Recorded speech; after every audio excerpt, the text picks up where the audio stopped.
That was weird. Don't know why that did that.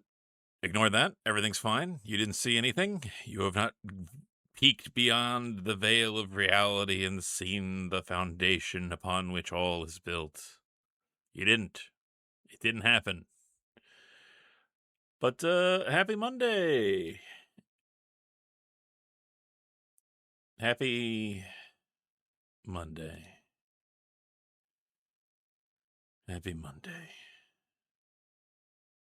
Fuck, it's Monday. Oh man, it's been a day. I'll tell you that. It's been two. This was a Monday of Mondays. That is not a joke. In addition to it being summer, which in general is my most hated time of year. I know people are like, I hate winter. It's so cold. Everything's miserable. And I'm just like, you child, you peasant. Do you not understand that you can put more clothes on? That we have made entire disciplines of science devoted to making rooms warm and it's easy? Do you not understand that, like, we can make a space where we can control the climate and it's easy for the cold side of things?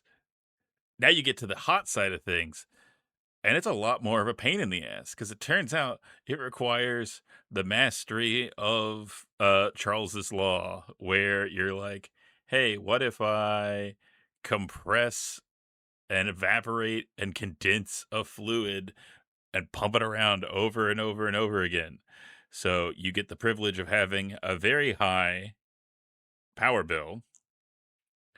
You get the privilege of, if you lived in a place that didn't need air conditioning before climate change really started to ramp up in the past 10 to 20 years, you get a place that's not designed for it.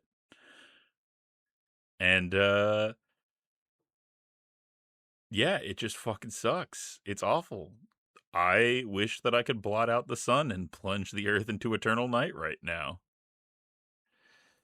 But that's only half of my issue, because then I was ordered a pizza for dinner and I was getting ready to go pick it up.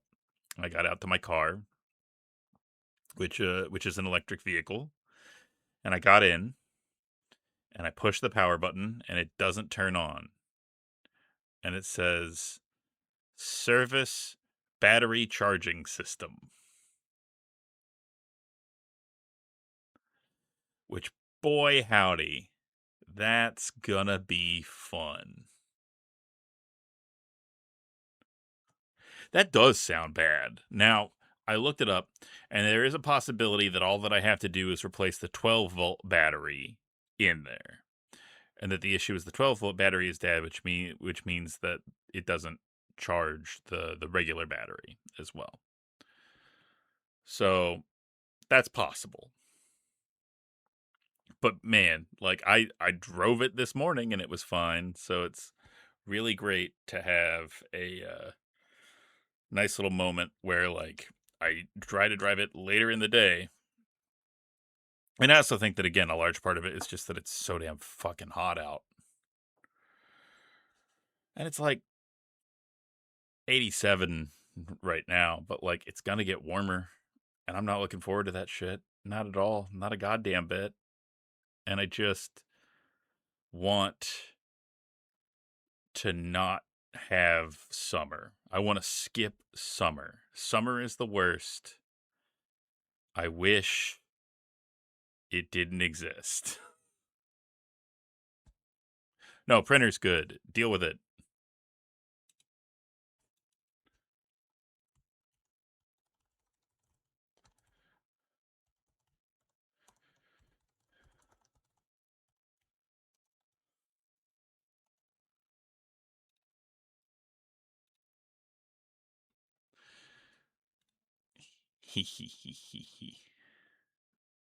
My preferred season is spring,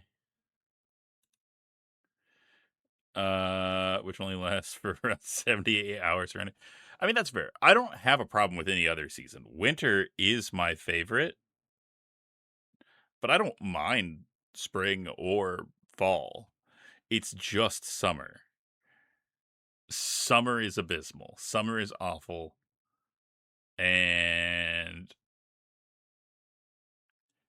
I don't I don't begrudge other people for liking it, but I do feel like it is a personal attack against me. I do feel like that whether they understand it or not, they are choosing violence against me by liking summer. It's it's like, like it's like when you're queer and like one of your family members likes insert, you know, property that like has like anti-queer tendencies and stuff like that, and they're like, well, I'm not. And it's like, okay, right, but you are supporting a thing that actively hurts me. That's me with summer.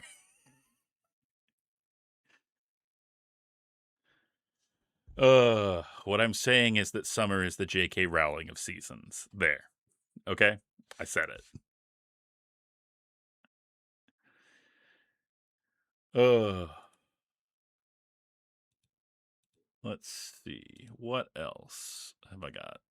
Yeah, that was mostly my day, so I might end a little bit early to try and check something before the stores close tonight. So we might only get like maybe like a 2-ish hour, 2.5 hour stream, which, I apologize, but I gotta watch out for that regular life too. I gotta have a vehicle so I can get my kiddo to like summer camp next week and stuff like that. So hold hold on. Hold on. I will be right back. I'm sorry.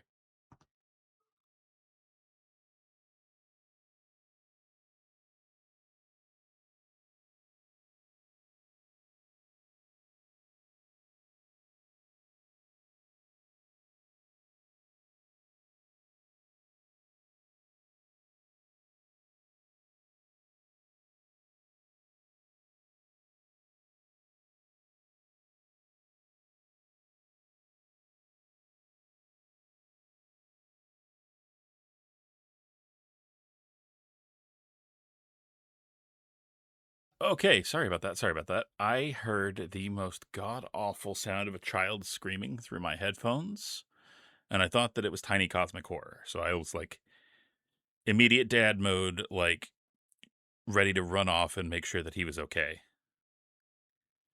It was not tiny cosmic horror. A child and their parent was walking by the street in front of my office, and they were screaming so loud that I could hear them.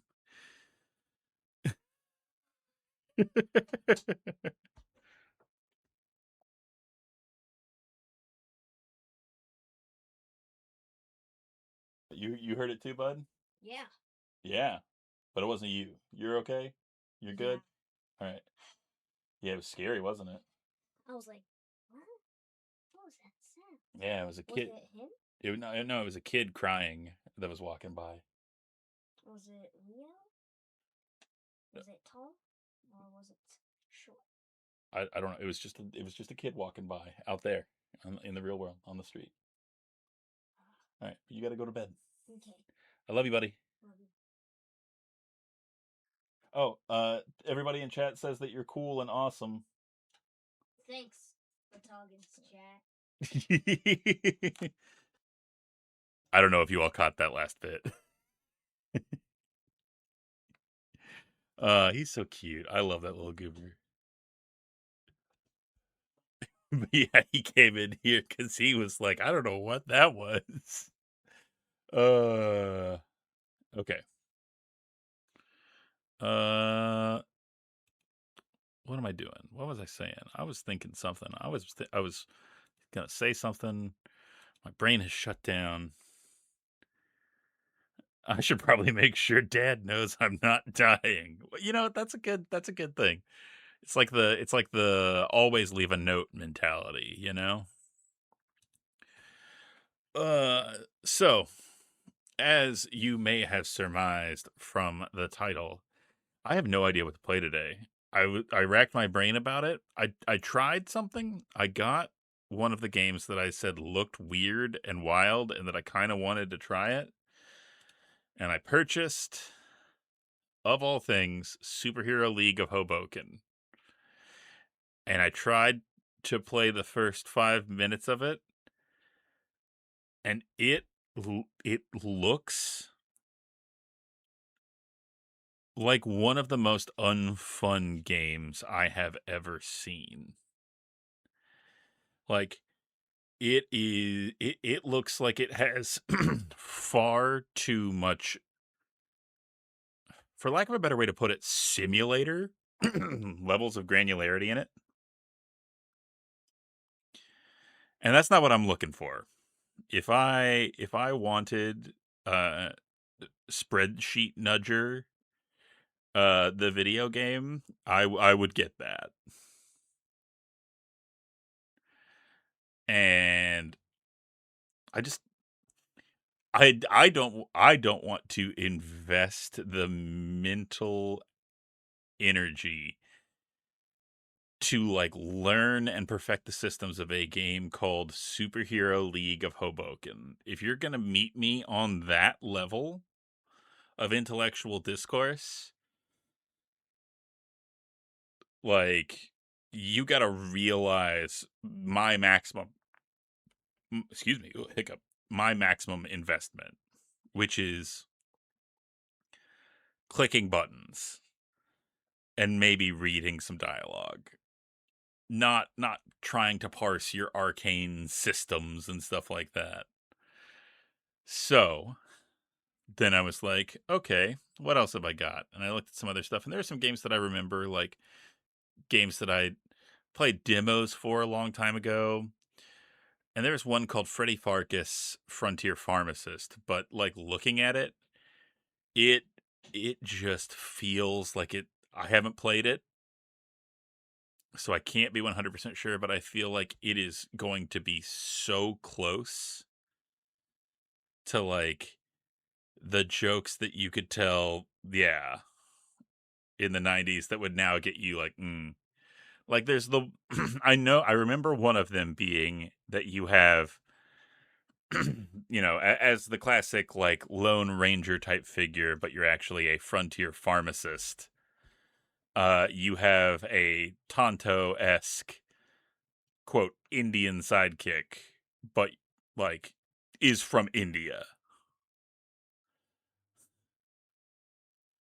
Which I mean, like that in itself isn't a bad joke, but then they play on a lot of Indian, like country India stereotypes as well. So it's like, oh, you almost had it. You almost thought of something funny, and then you were like, I don't know what to do now. Also, Click Flint. Let me get you your one of a kind artisanal handcrafted bespoke. Um, hello for today. And for today, uh, I will give you a choice. Click Flint. Do we start a new King's Quest game, or do we play a more platformery type game? Because I have two of those in mind. Well, technically, I have three that we could play that are more in that vein. But we could also play King's Quest, unless the platformer is Croc. No, it would either be Commander Keen, the next installment in Cosmos Cosmic Adventure, or Crystal Caves. Which I gotta say, Crystal Caves, I have very fond memories of from uh, when I was a young squid.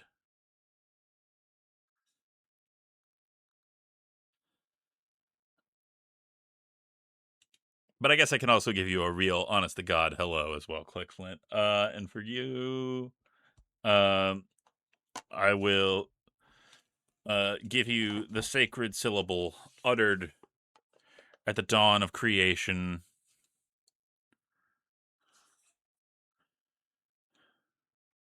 the sound from which all of growth sprung, the seed at the dawn of creation that has and always will be, can never be. Not, not. There you go.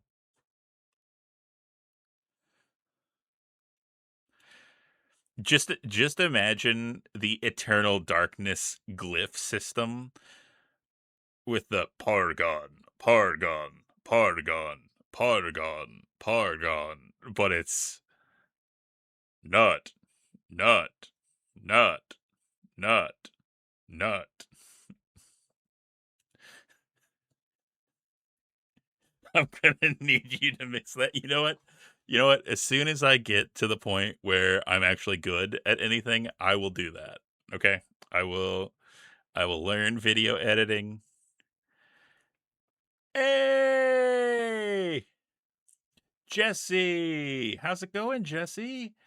Everybody here. This is the one, the only Jesse, also known as That Town Entertainment. Thank you for the shout out. I appreciate that. You beat me to it, as always, because you're too cool for school. Um, I would ask what you were doing, Jesse, but I know, because I was there for a little bit of it.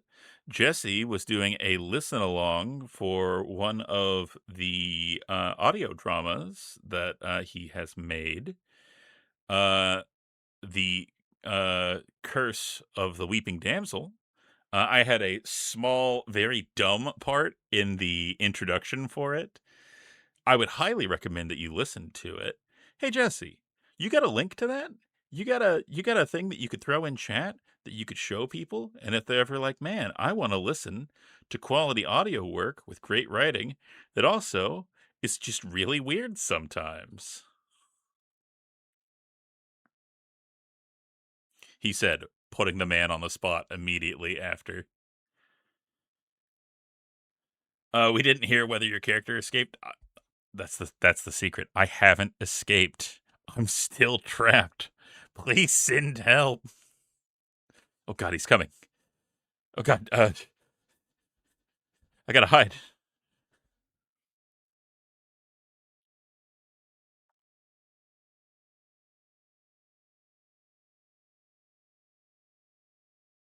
Nah, I'm just kidding. He killed me a long time ago. I'm a ghost.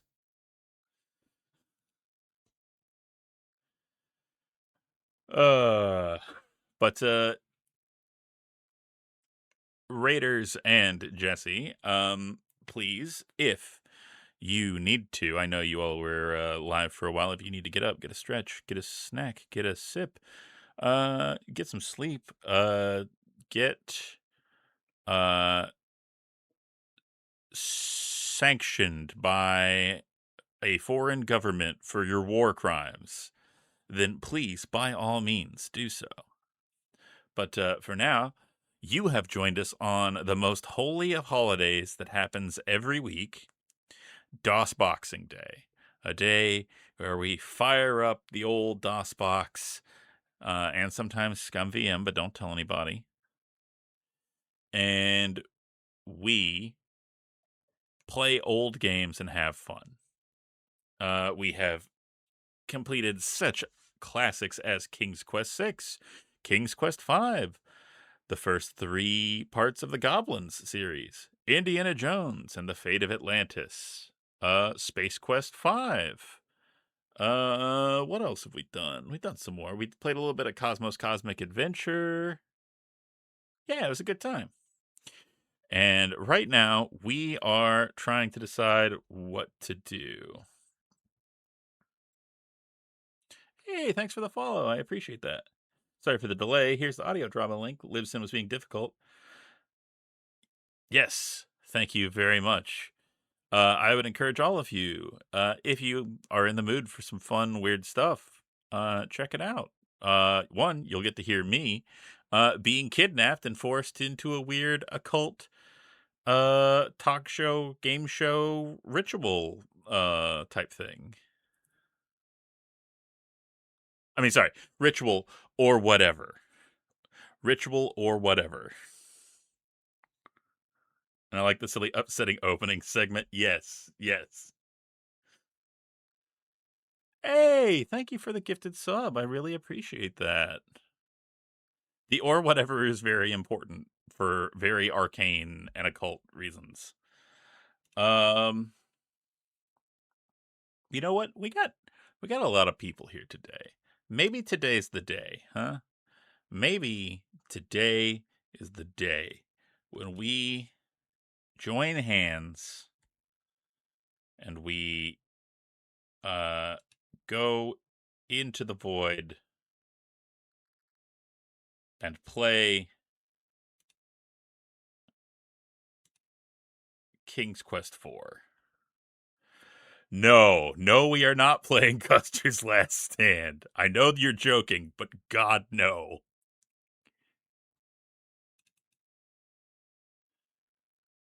Okay, choose here. Okay. How about we do this? We're gonna pause that, go over here,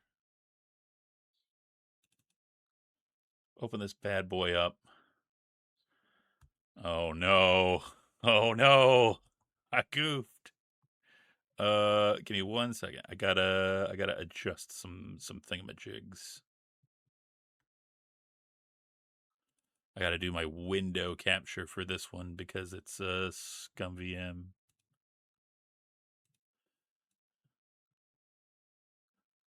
And I also gotta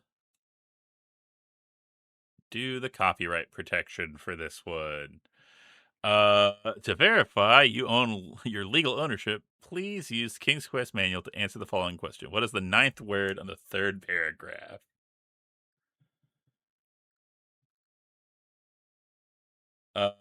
We just got to talk Fatagan into playing a no mistake Outer Wilds run.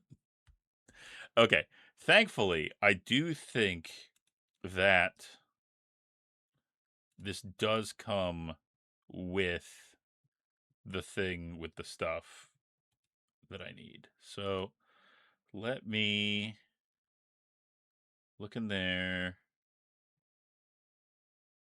Well, I thought it did. Every other one of them has come with uh the shenanigans, the thing. King's Quest IV manual. There we go. DOS days. Thank you very much. And we're going to page 8, 9th word.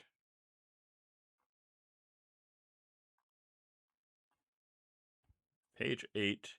1, 2, 3, 4, 5, 6, 7, 8. Is it it? It's it. Hold on, let me make sure. 1, 2, 3, 4, 5, 6, 7, 8, 9. No, it is much. You Jezebel.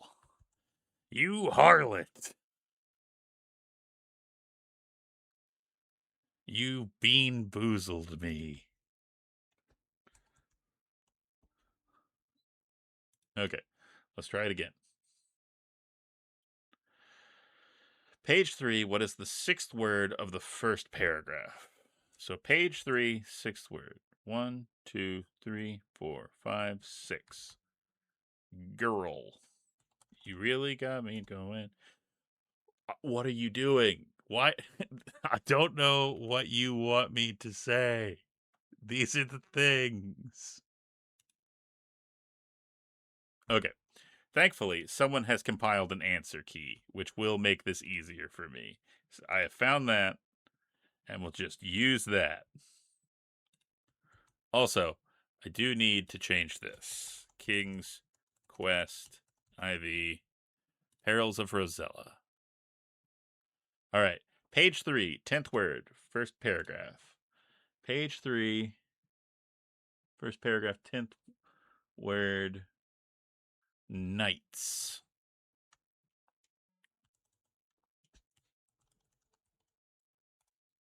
There we go. Is this my first time playing King's Quest 4?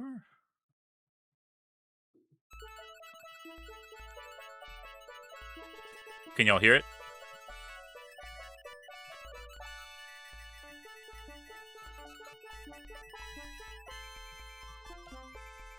Yeah, the real quest was finding the password.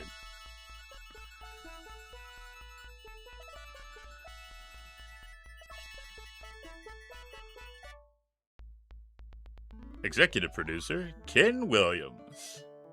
Directed by Roberta Williams. Designed by Roberta Williams. Music composed and performed by William Goldstein. Programmed by Ken Koch and Shane Fulmer.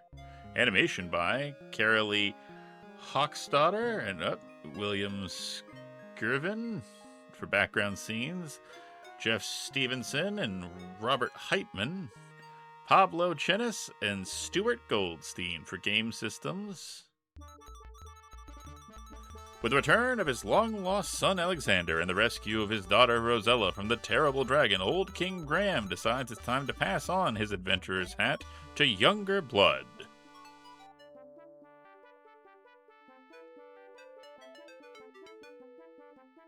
He flings the battered hat toward his children while his wife, Queen Valencia, looks proudly on. And also, no, I didn't.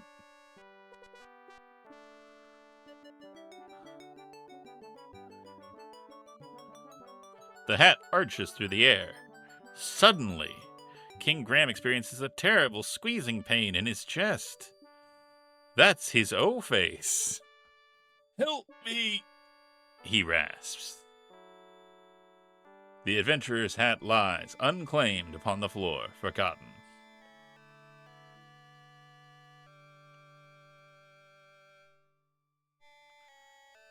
Well, he's dead now. Time to divide the kingdom up and make it weaker than it was before. King Graham lies weakly in bed, Father Death hovering overneath. Whoop, damn, that was... Oh, Father, she sobs. You're still young. You should have many years ahead of you. Oh, I wish I could help you, Father. Do you really mean that? A soft voice asks. Rosella looks up and sees no one. Who's speaking to me?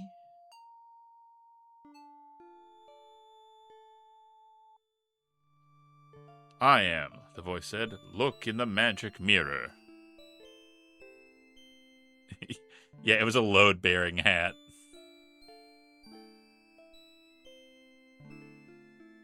Rosella sees an image in the mirror. Who are you? She queries.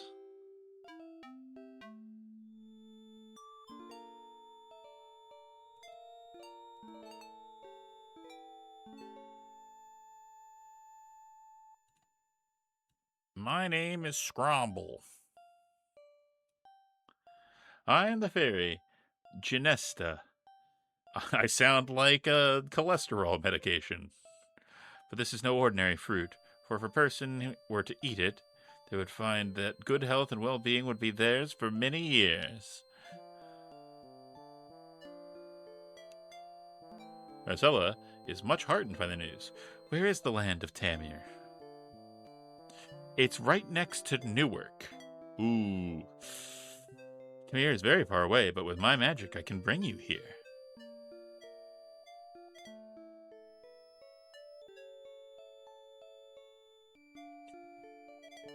But I suppose there are some problems.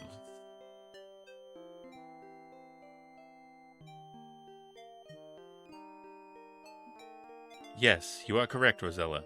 If you are willing to come to Tamir, I will explain the situation. Also, if you could send me a money order of $150. However, once I bring you here, I can't send you back. You will have to help me first. Confused, Rosella says, I don't know. What if I can't help you? Or find the tree? Oh shit! We're going through a tunnel! I'm sorry, I have to go! You must decide now, Rosella. My powers are growing weaker by the minute.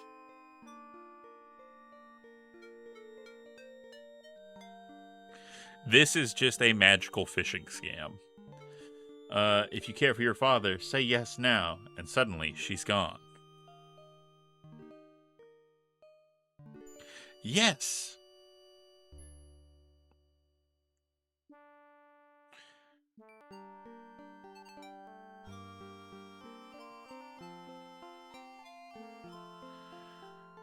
Hello, I am the butterfly winged vampire, Genesta. I am the fairy Genesta. Welcome to Tamir. She came down in a bubble, dog. Rosella looks awestruck at the fairy. She's stunningly beautiful, but still there is a certain sadness to her. Finally, Rosella speaks. I know you would like me to help you in some way, but I don't know how I can help a fairy.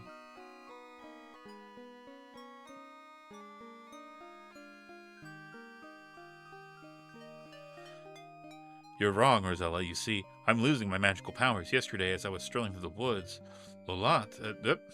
she yanked it from my neck and raced away, screeching with laughter. Immediately, I felt my power diminishing, my body weakening. I will die in 24 hours if my talisman is not returned. Why did you put all your power in one talisman? Clearly, you should have diversified your magical energy portfolio.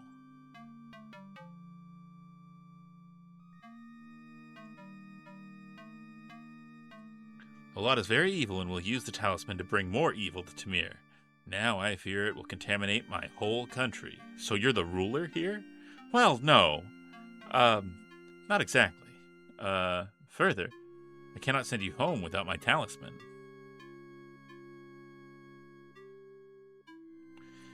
Is not sure what she can do about it. Meekly says, I want to help you, but how? Looking at someone who fucking looks just like me, stunningly beautiful. You can do more than you think, Rosella. I believe you will be able to penetrate Lolot's domain. Suddenly, Rosella remembers the tiny tree. Can you tell me where to find the magic fruit? Not until you help me. That's called blackmail. It will not be easy to reach the tree. It grows on a tiny island with a vast swamp on the other side of the great mountains.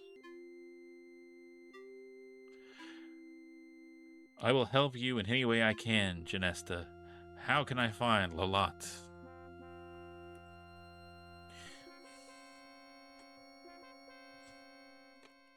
Lolot's castle overlooks Tamir from the great mountains.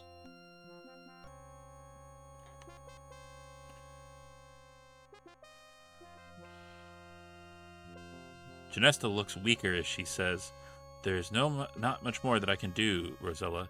As it is, it will be difficult for me to fly home again.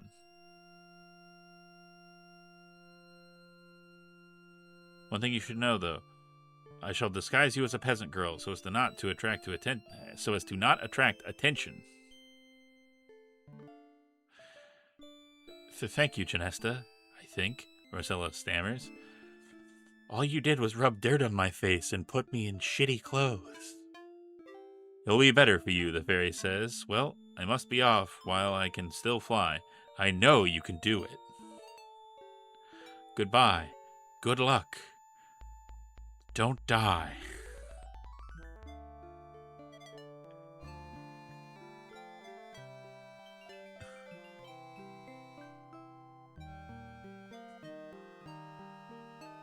Well, you're on your own, Rosella.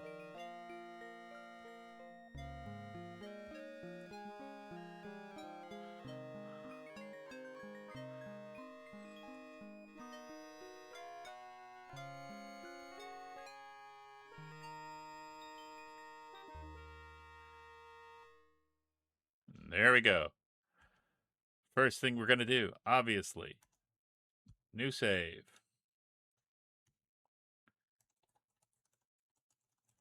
Prologue complete.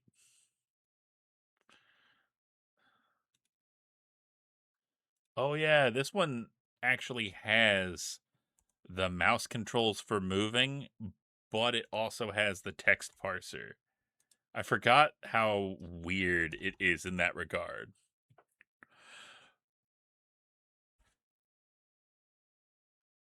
A river, coming from the east, spills into the blue ocean before you. A lonely beach edges the ocean. From atop the bluff, a lovely meadow stretches eastward.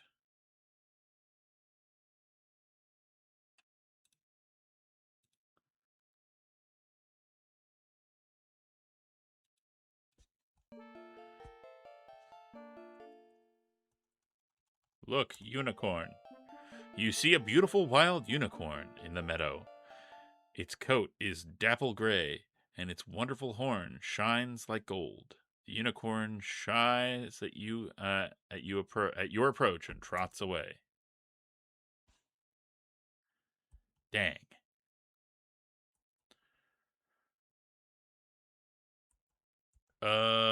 Before I go any further, there is a key order of business that I need to. Let me see if I have the right uh thing for this.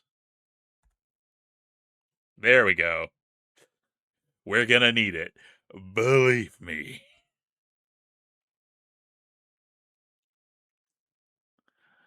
Okay.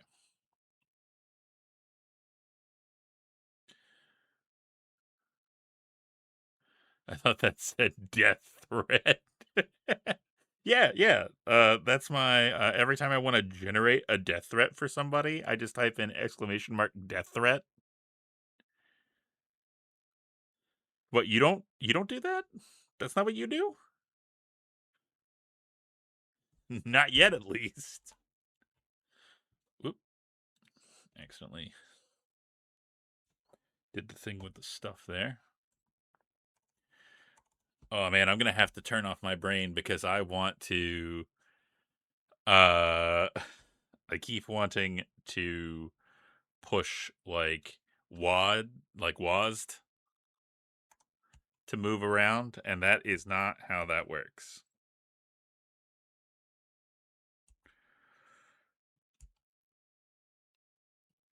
Let's see what we got here. A green meadowland filled with beautiful wildflowers surrounds you. Take wildflower. It would waste your precious time to stop and pick flowers. Don't tell me what I believe, game.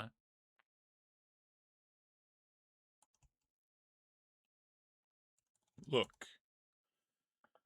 A gentle stream meanders its way through the trees. A rustic stone bridge crosses its path. Look under bridge.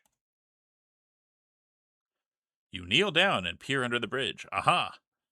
You have found a small golden ball. You pick it up and carry it with you. Look, gold ball.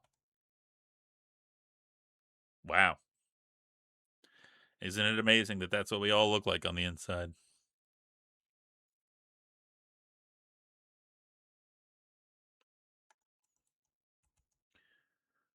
Okay. My memory of this game is very rusty. Look. Numerous water lilies float serenely upon the lovely little pond nestled in this woods. Atop one of the larger lily pads, you notice a rather large toad wearing a little gold crown.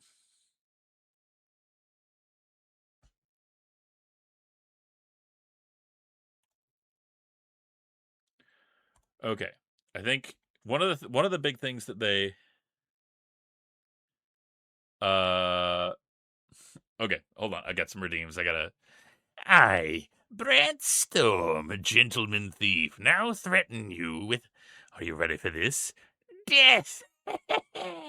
Yes, your imminent doom.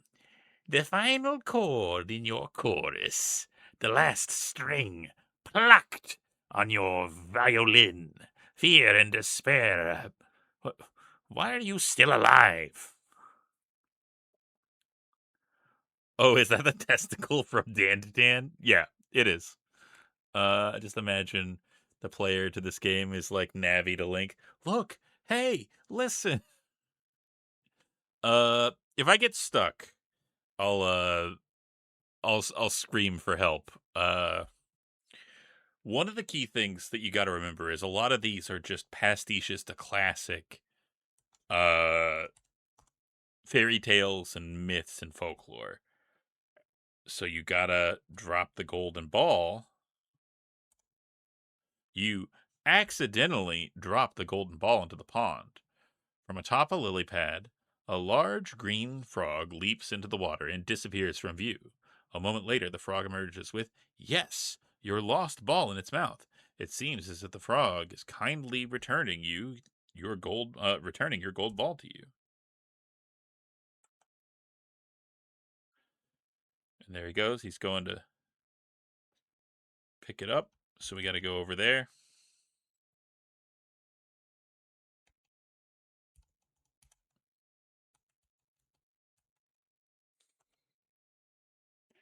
All right.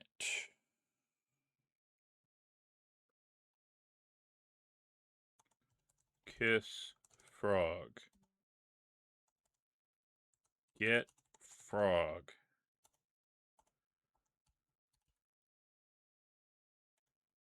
Get frog. Squinching up your nose in disgust, you catch the large frog and hold it in your hand. It stares at you with big, bulgy eyes and wobbles its throat. Kiss frog. You look at the frog's green lips. Mmm, good. You still feel silly doing this as you slowly put your mouth against the frog's. Suddenly, the little green frog changes into a handsome prince. Looks like he's returning it to the other side of the pond, but okay. Yeah, he's like, no, we're doing business over here. Okay.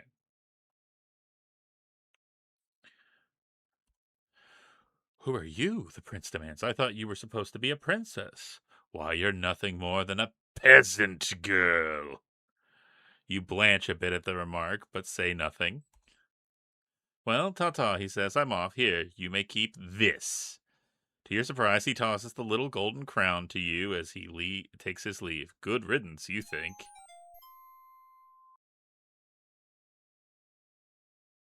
What a fuck. Take ball.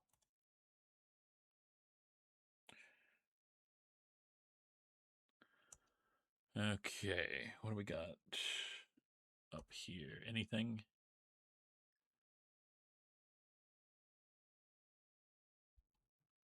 I don't see anything.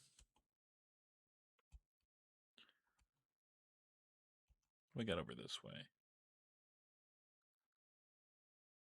Beat him in the back of the head with a solid gold orb. Just an idea.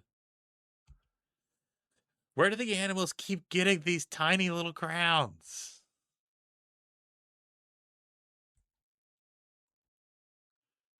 I'm sure that this place is totally cool and there's nothing dangerous here at all. This run-down, gloomy cemetery gives you the creeps. Many of the old tombstones have fallen over, and the entire place is overgrown with weeds and grass. Oh, first thing you should always do in an adventure game. Kissed jerk after he touched my ball.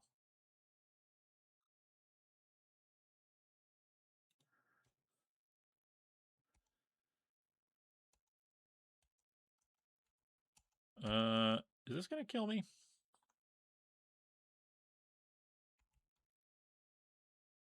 Okay, it did not kill me. That's good. I was gonna be really cross if it did.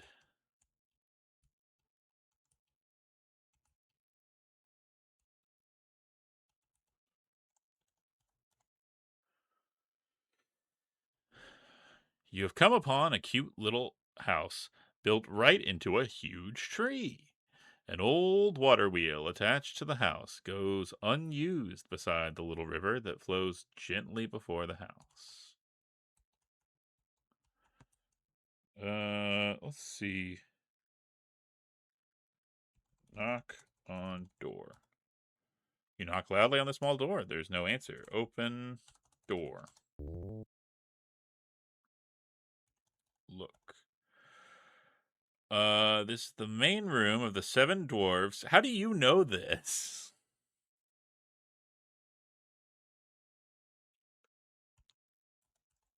What a mess it is.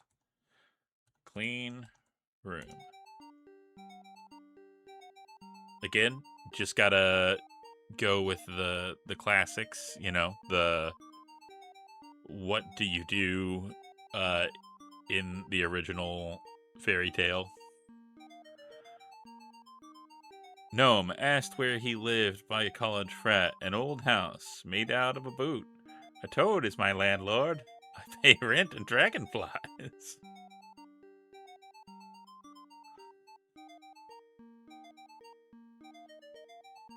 I don't believe that as a royal she would have these skills.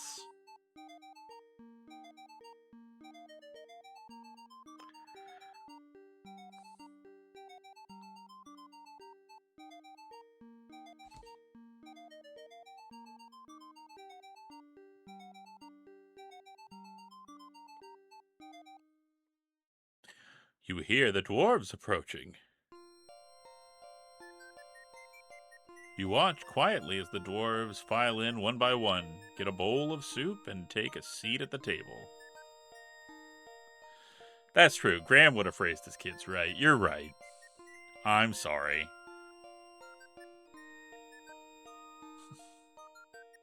Y'all excited to watch a whole bunch of soup getting? Yes, you all actually have an opportunity to use one of my favorite emotes.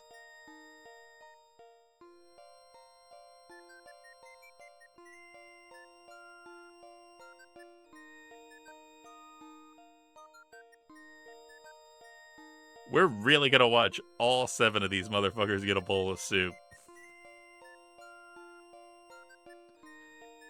I don't believe she has time to be fucking around like this. Miss cannot pick a wildflower.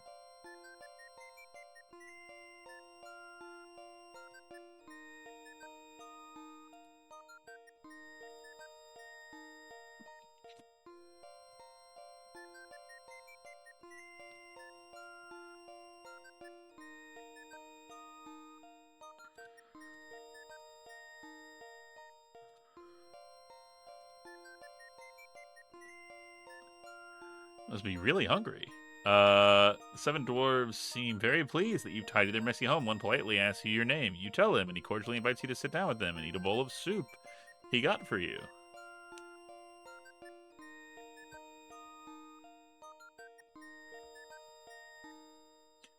You seat yourself at the table and begin to eat the surprisingly delicious soup.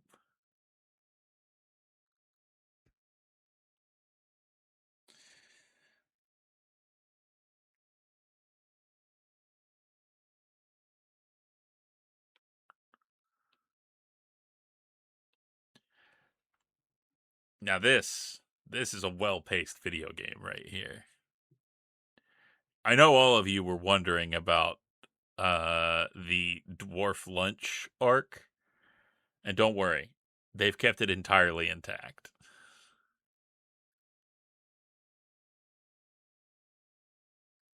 The hypest gameplay on Twitch.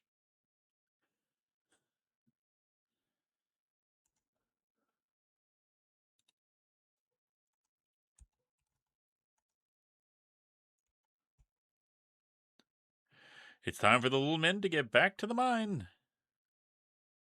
Lunch. Goodbye, and thanks for the soup, you call, as they take their leave.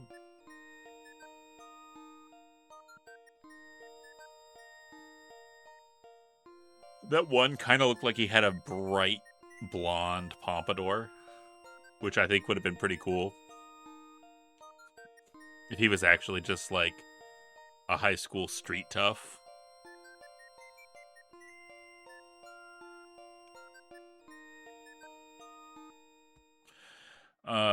You finish your soup also. It was the best soup you've ever tasted. Maybe, though, you were just really hungry.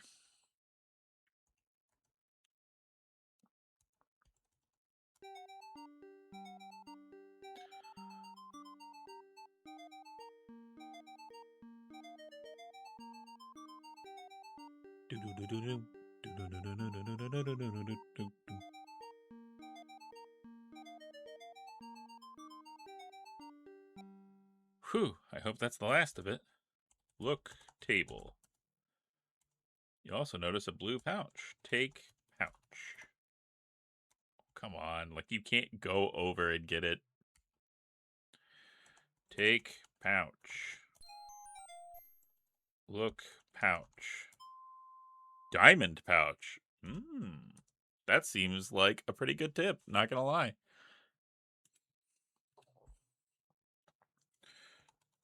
Lunch break. Okay, but we are at our first ad break for right now. I love that they asked no questions, just saw your work and gave you soup and then went back to work, but also gave you a satchel of diamonds. Uh, but everybody get up, get a stretch, get a sip, get a snack. Avoid getting advertised to. Capitalism is bad. And I will see you in 3 minutes. All right. See you then.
Okay, we are back.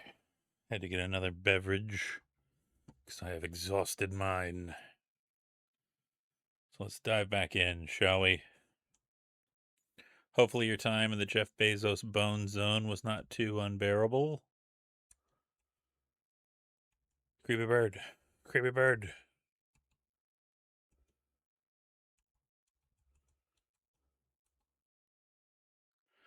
Oh, thank you. Oh, hey. I wonder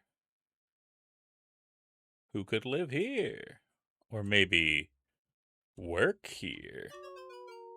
Oop.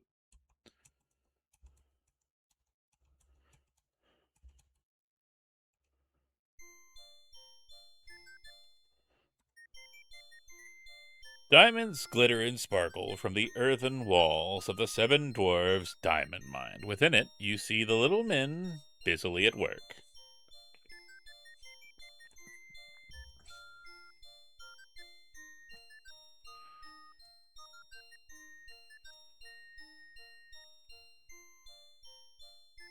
Bonk.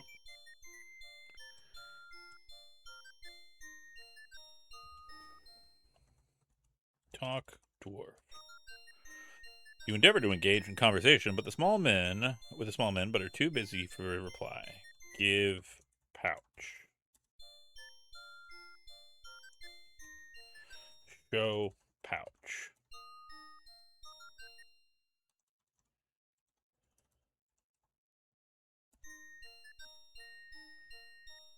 I know I need to give this to them somehow cuz it's one of those things where the game is always like, "Oh, like you should do the honorable thing and you'll be rewarded for it in the long term."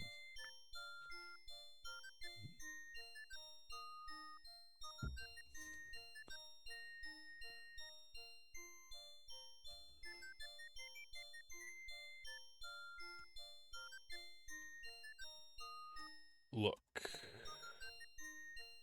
Talk dwarf. You say hello to the small man next to the diamond bucket. He seems amazed to see you here. Rosella, he exclaims, what are you doing here? Don't you know this ain't no place for a fine girl like yourself? You don't agree with that, but you won't argue. Put it in the pond honorably. Give pouch. Being an honest person, you offer the forgotten pouch of diamonds to the dwarf. His gruff exterior softens a bit. Nah, you can keep it, he said. We got plenty here. We also got an extra lantern we ain't using. Here, go ahead and take it. The dwarf's gruffness returns as he says, Now skedaddle on out of here. One sec.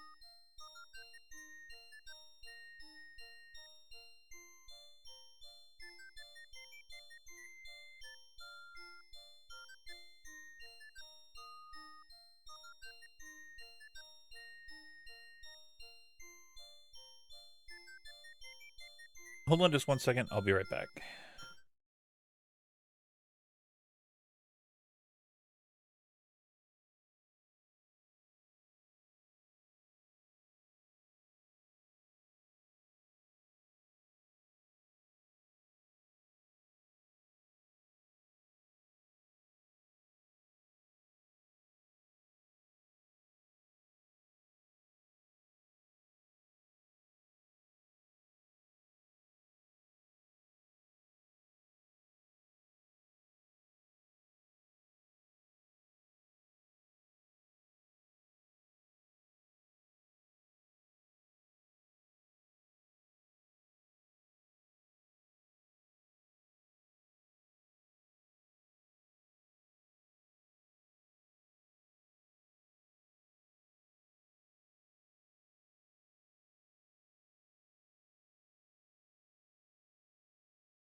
Okay, sorry about that.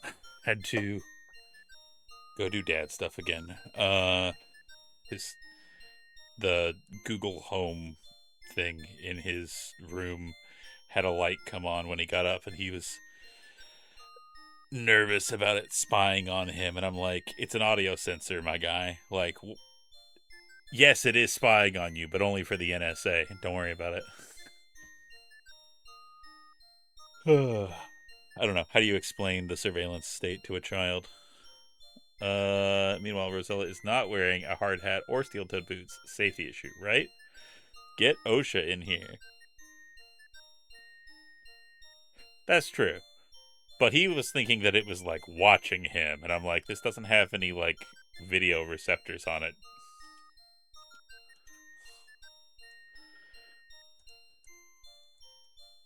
Do the little shimmy.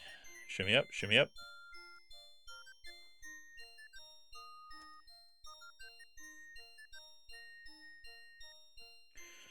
Okay.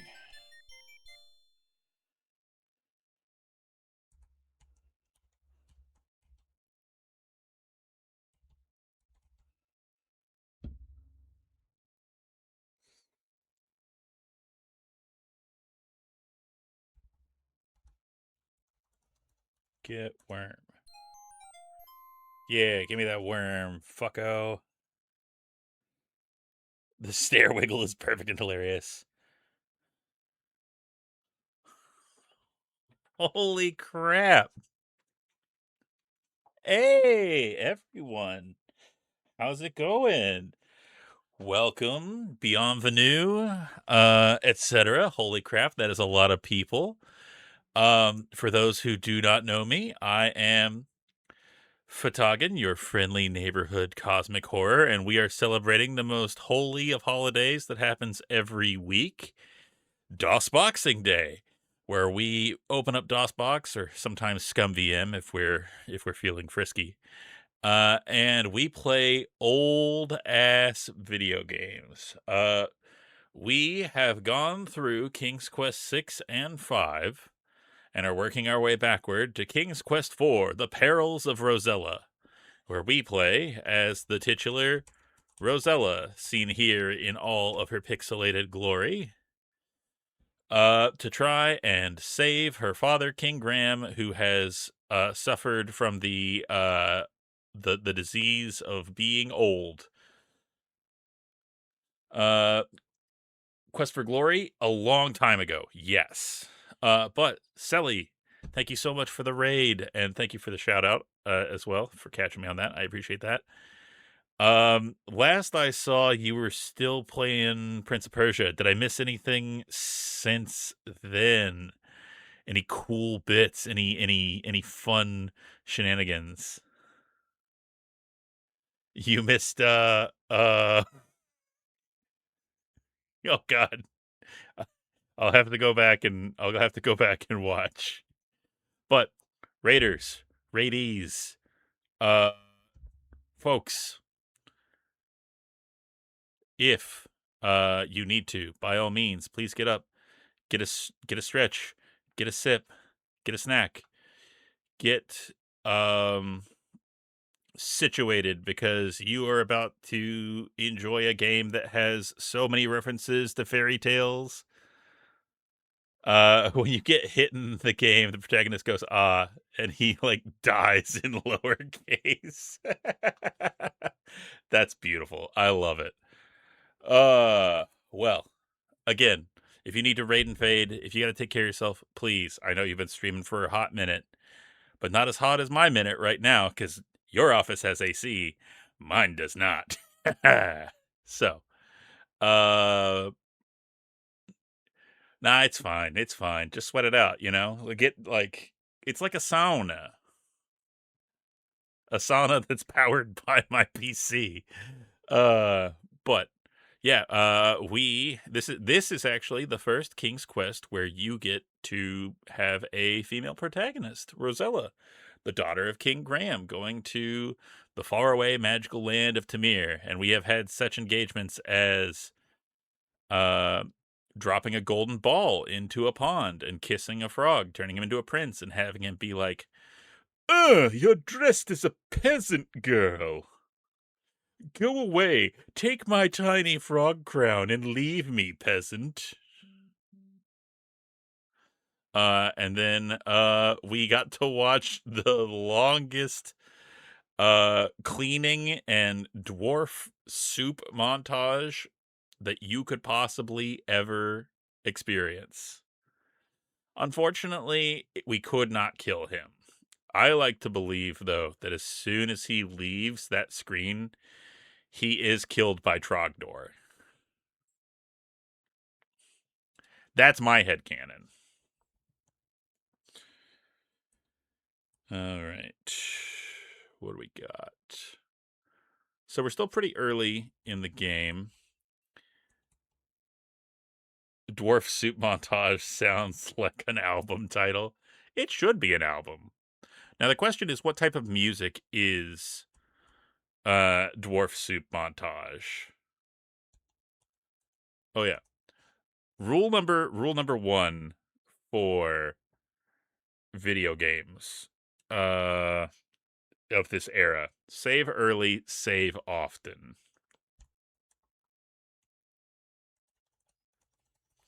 Spooky looking house. Industrial folk hammer percussion. Heavy metal or high fantasy tavern tunes, no in between. Nice. I like it. I got a good chance to use some of my soundboard stuff now. Me when my brain is overheating and I'm trying to puzzle solve.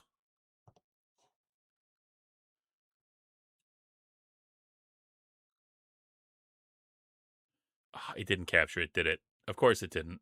Soundboard. I'm gonna absolutely flip my shit if it did the thing that it always does with my soundboard stuff on here. Because I have it set up. I have this set up. It is a thing that has been done. And yet, every time I do this, every time I try to do this, you change the output to default. You've done it again, Stream Deck. You absolute horsefucker. I'm going to crush your bones.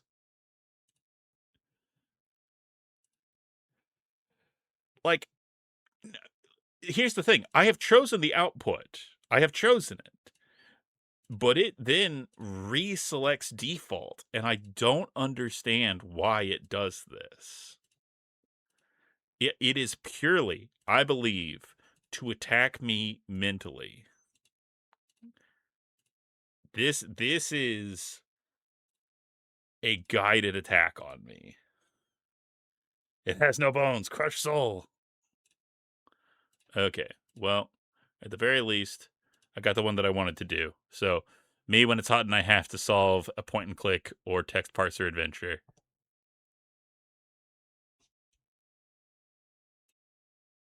All right, did it do it this time? I don't think it did.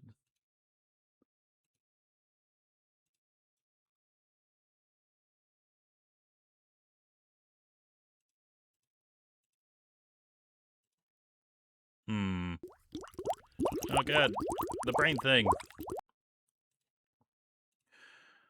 God, you did it too, you son of a bitch. I'm gonna find you. I'm gonna kick you in the butt.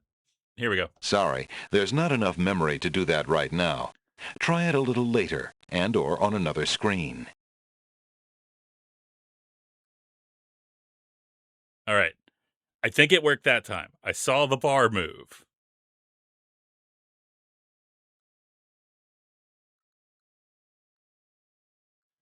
Please tell me it worked. If it doesn't, I'm gonna delete this channel and I'm gonna become a monk. Yay! It worked. Hooray. Oh, God. There's not enough memory for that. Exactly.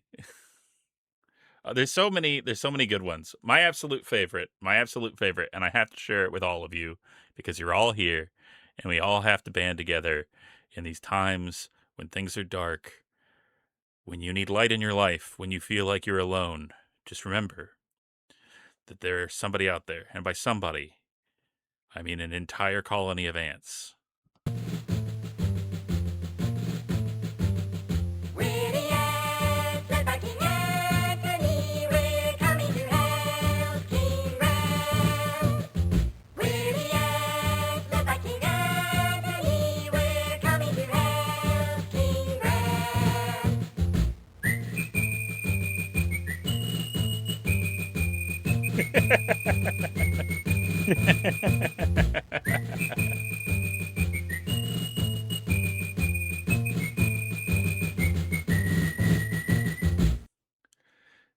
If you need context for that, in King's Quest V, you save a colony of ants, and then this is the song they sing when they come to your aid to find a literal needle in a haystack. Hey, remember when I was playing a game instead of getting distracted by every goddamn thing? Gotta do a little wiggle. Let's see what we got here. That looks like a totally normal, not spooky house. Indeed, this is a spooky old house. It looks as if no one has lived here for many years. Flanking the old house on both sides is a run-down cemetery. A thick forest looms all around. Okay. Knock door. With trepidation, you tap on the door. Not surprisingly, nobody answers. Open door. I love the design of this. I want to make a game that has art like this in it. This feels good to me. This is the entry room of the old house. Downstairs, you see 2 open doorways, and upstairs, you see an additional 2 doorways. The room is cobwebbed and dusty, with wallpaper peeling from the walls.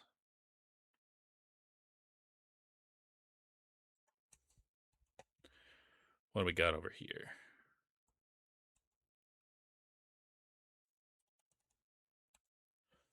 Considering the disarray of the rest of the house, the parlor looks in relatively good order.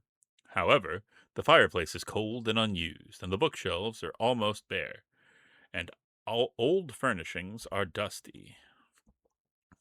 Look, books. You examine the few remaining books on the bookshelf. Only one of them catches your attention. It is entitled The Complete Works of William Shakespeare,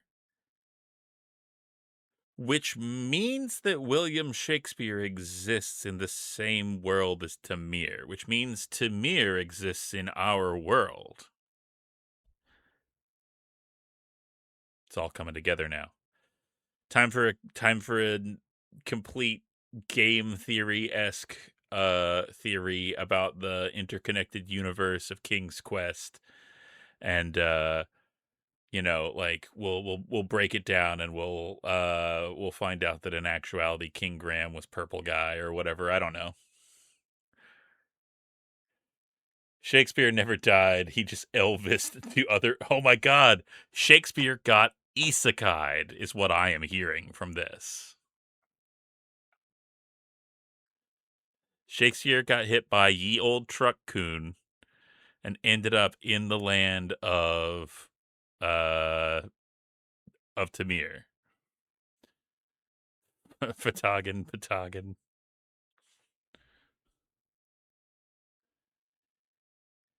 He did at least stay a bard, I see. Take book. You remove the Shakespeare book from the shelf and carry it with you.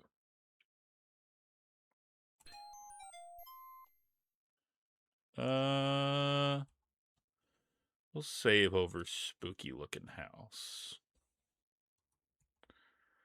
How much more do we want to explore this place? I feel like I'm gonna die if I go in every room. Look, the old dining room has seen better days. The long table is littered with crumbs and dust, and against the wall, the empty hutch is covered with cobwebs.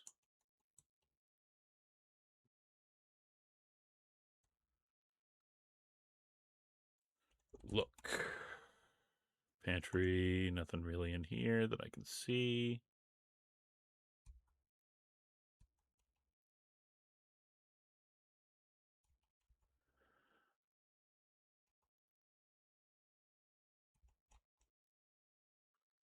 I feel like I'm going to die if I go up here. But you know what? Sometimes you got to get murdered in a murder house, and that's just the way it is. This old bedroom must have once been very nice. You could imagine a cheery fire in that fireplace, while its occupants slept snugly in the big bed, but sadly, this room has been abandoned for years.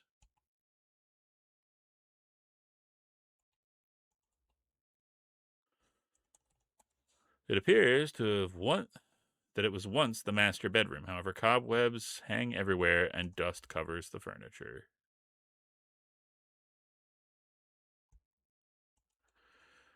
Okay.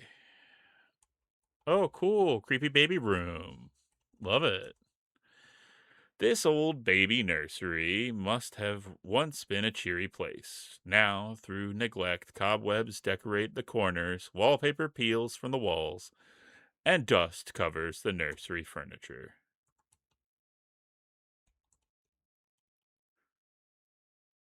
GM note, put creepy baby room in case space furry game.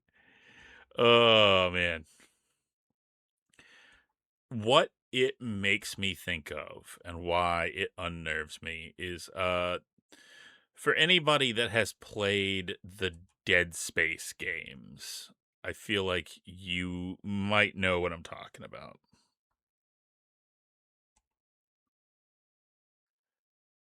Let's just say there's some creepy babies in there.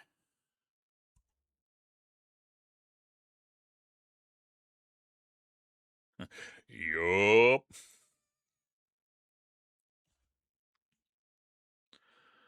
All right.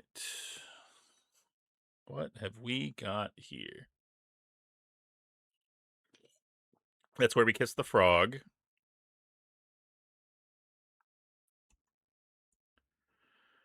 Okay, somebody is supposed to be here. It's probably like a random chance thing. Yeah! The scent of wildflowers fills the air in the lovely green meadow. Listen. You listen intently. Talk, man. You say hello to the minstrel, who looks at you in surprise. Well. Who do we have here? He asks. You introduce yourself as Rosella. Hello, Rosella, the minstrel says. Let me play for you one of my favorite tunes. He begins to play an old ballad. Unfortunately, it appears that his musical skills are quite limited as he plunks and plinks his way through an otherwise beautiful song.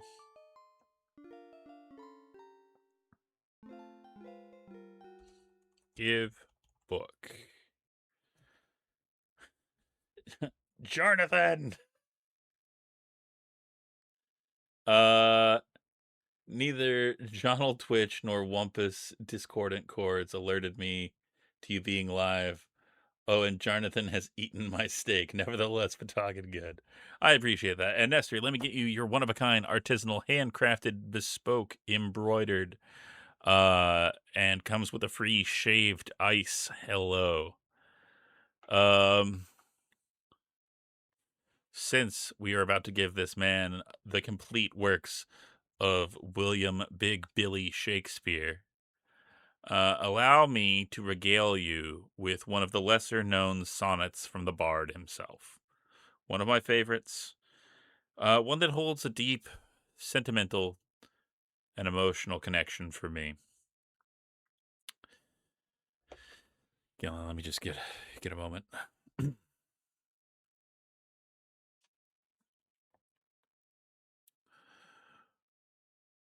What light through yonder window breaks? It is Glacier Nestor. being defenestrated out a window. Thank you.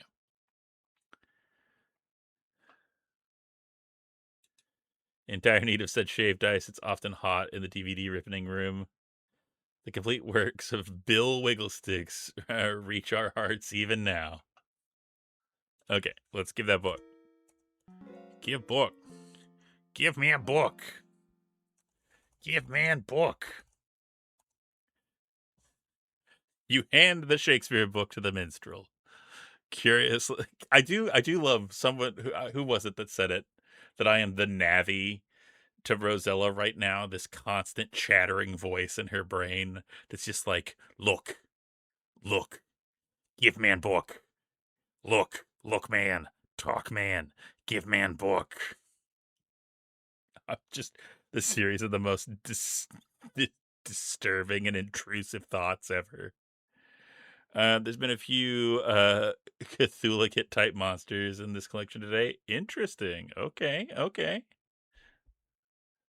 So it made me think, hey, is my favorite cosmic horror live right now? Well, I'm glad that they did. He's opening it up. He's reading it. Suddenly, he stops and looks at you. This is wonderful, he exclaims. It's given me a new lease on life. No longer am I a mere minstrel. Now, I will become a famous actor, to be or not to be. How's that? He then gives you his lute, bids you farewell, and wanders off to stardom. If I had drawing skills, I would attempt the Fatakan fairy. Don't. My form is cursed and a punishment to all artists. And oh, hey, I got that brain thing in the back of my head again.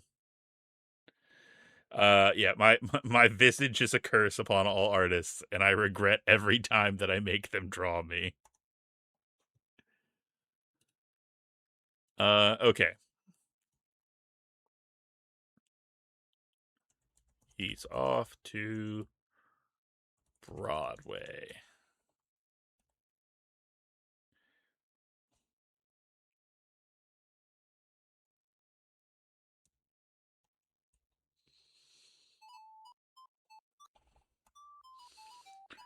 A beautiful green meadow dotted with wildflowers serves as the fisherman's spacious backyard. The flowers' sweet scent fills the air. Talk Pan. You attempt to speak to Pan, but he's pays you no mind. He's too wrapped up in his flute music. Play lute.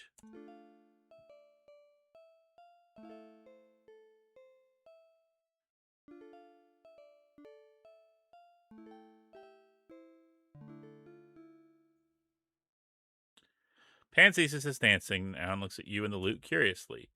Talk Pan. You speak to Pan, but he doesn't respond. He only stares at you expectantly. Oh, man. Give lute. Give lute. Okay, Pan gratefully accepts your gift of the lute, and in return he gives you his flute. Happily now, he dances away with it.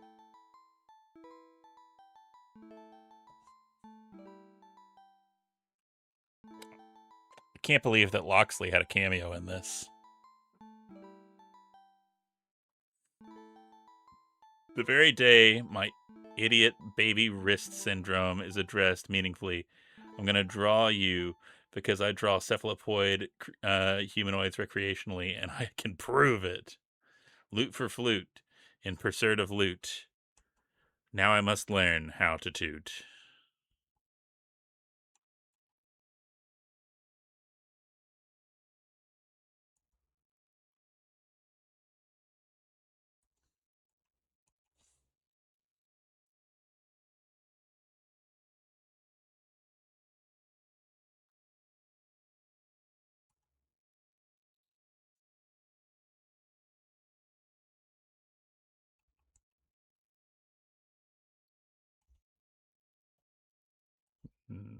Nope, I gotta get closer. Okay, so knock door. What do you, close enough. You're not close enough. Knock door. You knock loudly on the shanty door. A woman's voice answers, "Just come on in." Oh, your open door. Open door. Talk woman. You introduce yourself to the old fisherman's wife. With little patience, she responds, "What are you doing here, young lady? Can't you see I'm busy? We have enough problems without worrying about you."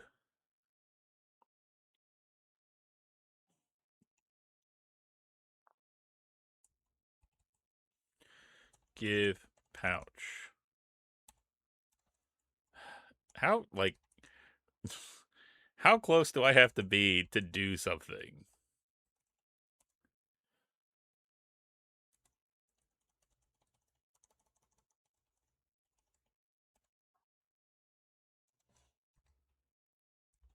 Hmm.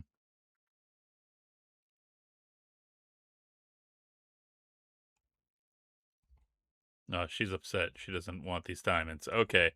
I won't solve your financial problems. I'll go over here.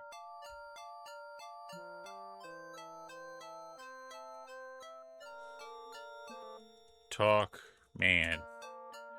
You say a few words to the old fisherman. However, he must have other things on his mind, as he seems to ignore you. Give pouch. The fisherman ignores you. Look, barrel. There's nothing of interest in the wooden barrel.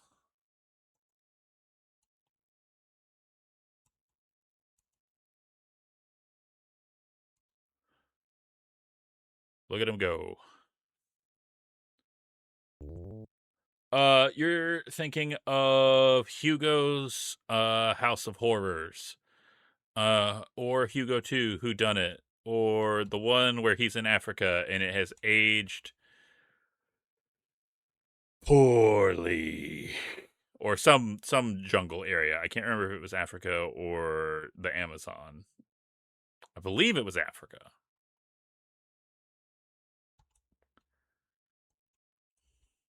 Open door. Talk man.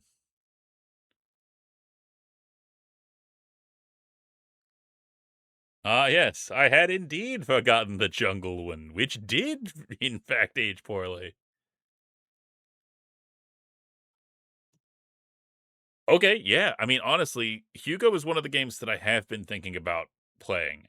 I just know that for every good thing that game does, it does do two things that are infuriating.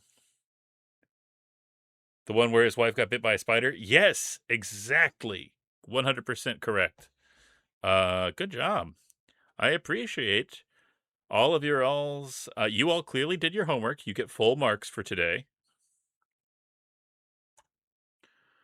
You talk to the grizzled fisherman as he sits at the table, sighing. He tells you, "Them fish ain't been biting lately. If things don't get better soon, I don't know what to do. Probably have to turn trick. Have to shake my fisherman's wharf, if you know what I mean. I'm gonna have to get the boys out."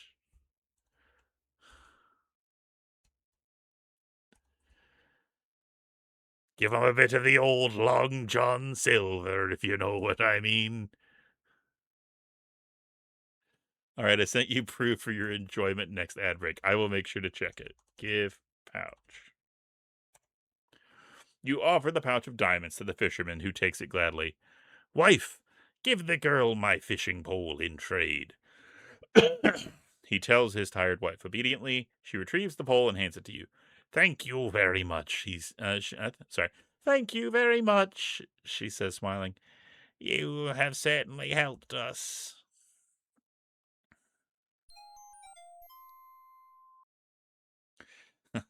"They're pierced, you see, not with industrial bars, nay, but with fishing hooks.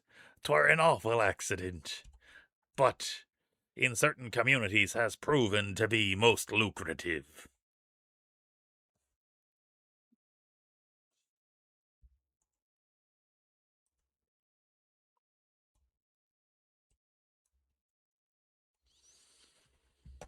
Okay, now we got a fishing pole.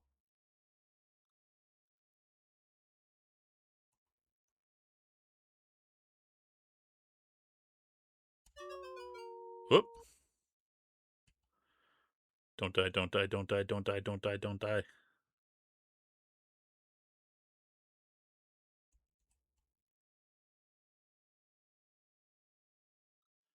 I would be very cross if I died. We have the death counter up. It has been reset. We are standing by for first death.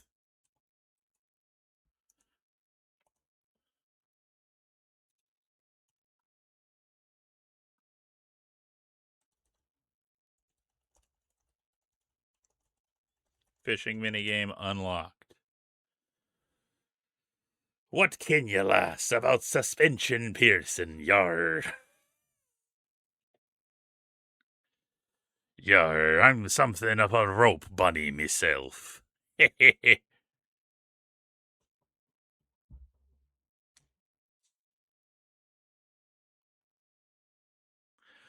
Let's see. It's so sad that so few of these royal spawn aren't taught to swim. As I always tell me wife, I'm married to the sea, Barry. Good. Okay. Put fish on hook. Sorry, no, put worm on hook. Scrunching up your delicate nose, you gingerly bait the hook of the fishing pole with the large earthworm. Fish. Eagerly from the end of the pier, you fling the baited line of the fishing pole into the ocean. Donate to your local. Hold on, I gotta check this. Donate to your local fishermen's union to avoid such things.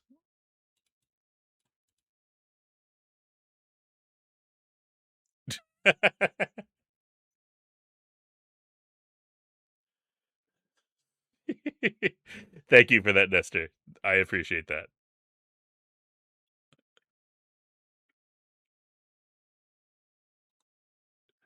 Oh God. Remember when I was funny? Me neither. I be not into knots in that way, yar. I be into knots in a very specific way. Why, no, yar. I know of no lycanthropes aboard my vessel, yar. Why be ye asking? Jesus Christ. Uh. Okay. Okay. All right. Let's see. Fishing pole. What do we got? Almost immediately, you feel a sharp tug of the line. Something pulls and fights your line as you slowly reel it in. There it is. You caught yourself a fine, fat fish.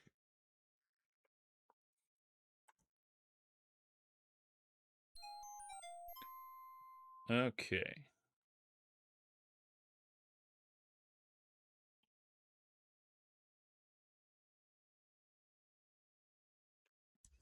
Now we have a fish. Click Flint, why are you like this? Amazing question. Probably bad parenting. Okay, okay.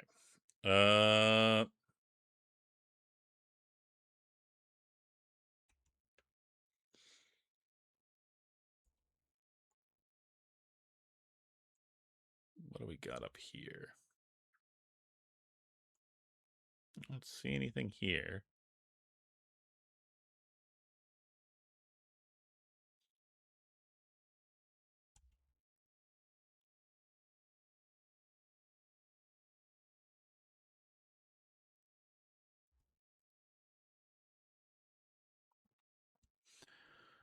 Okay, this is something.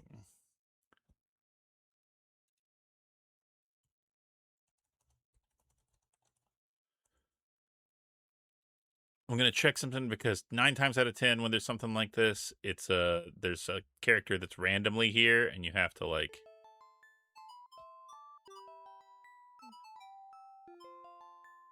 Yeah.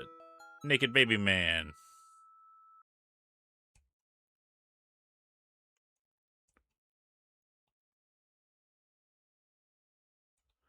Oh no, I startled Cupid. Get bow. Get bow.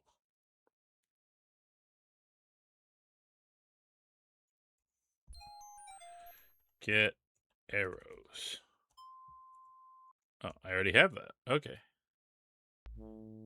Oh, that was a giant. That was a giant. I immediately remember that fucker. Tithe lowering power, tithe lowering bow shot. Oh, shotgun report. Oh, excuse me.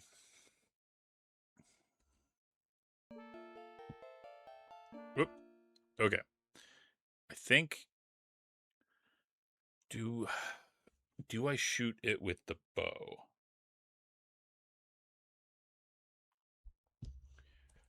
Shoot unicorn with bow. You aim one of Cupid's golden arrows toward the beautiful unicorn. You let go of the powerful string. Zing!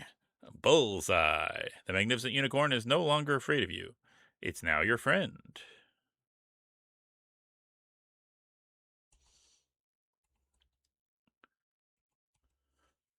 Pet unicorn. You gently stroke the velvety soft nose of the unicorn. It seems as if you've made a friend, Rosella. Become horse girl. This game does not understand become. Be horse girl. This game does not understand horse girl. That is not clear.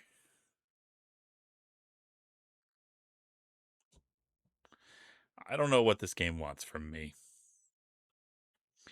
Okay.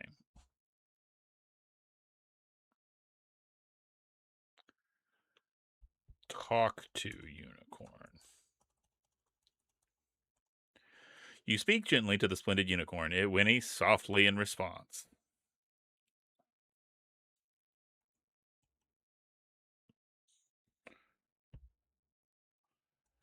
Horse the girl. How could it be any clearer? Understand the concept of horse girl.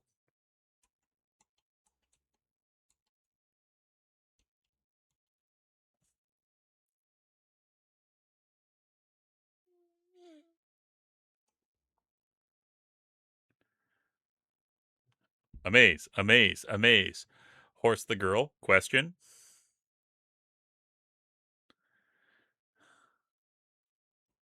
Okay.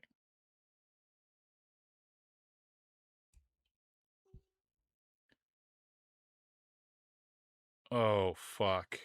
Oh, fuck. There's something I do here. There's something I do here. There's something I do here. Waterfall.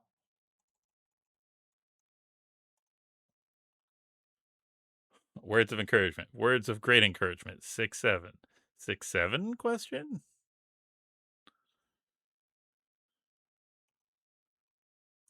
Inventory.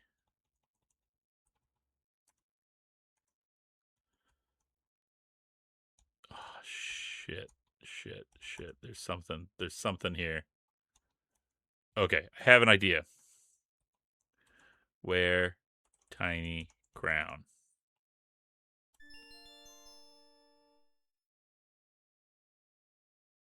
Yes. Yes. I remembered it was some bullshit. I love how, like, he couldn't undo that, but I could. Because he was stupid and an idiot. Look. What's this? Why, it's a cave. You see a board. Take board. You're not close enough. Take. Oh, got that brain thing again.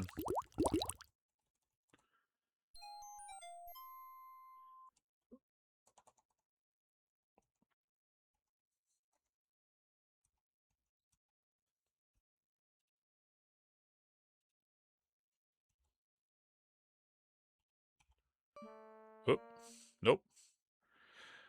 Rule number 2 of King's Quest.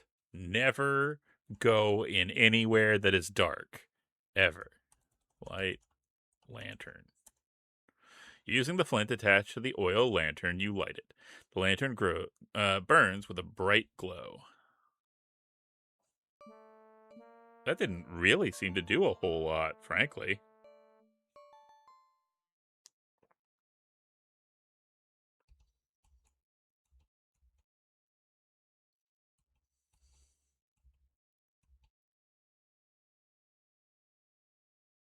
Hmm.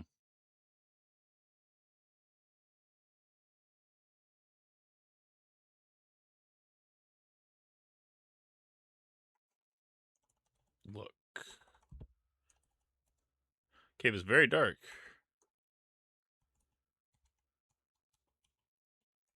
Look, bones. Take bones.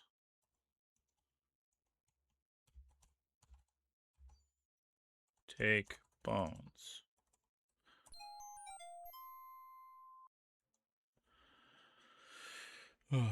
uh, they even kept that in the newest one. Maybe they want you to set the board on fire. I feel like that's going to be to cross a gap or something like that. I don't see a whole lot that I can really do here. Okay.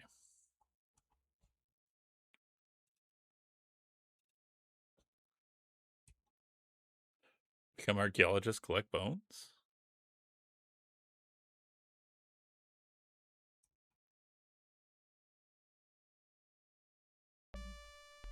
Oh god.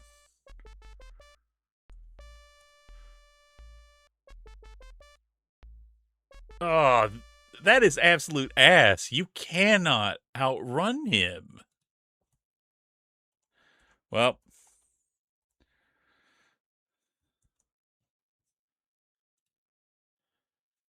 fate be what it may, you are dragged off to meet it.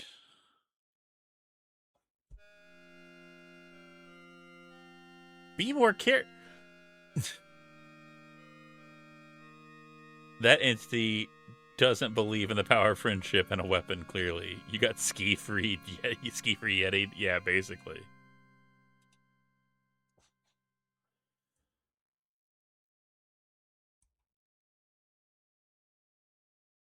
Is it always going to be there? That's the question.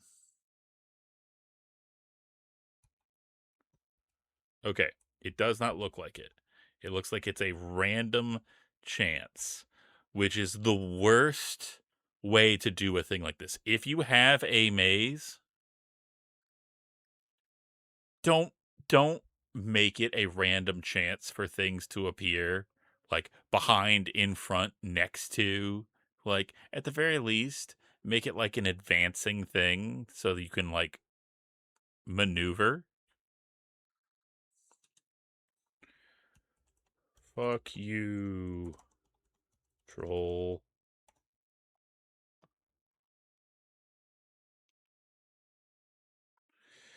Okay.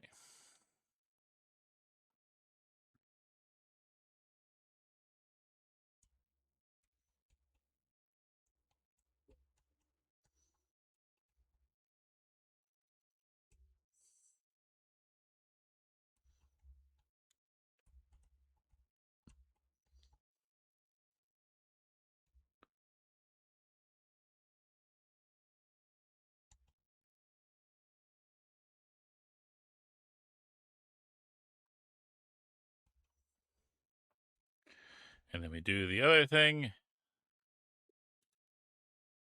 Well, I mean, I don't really know that I'm going the right way.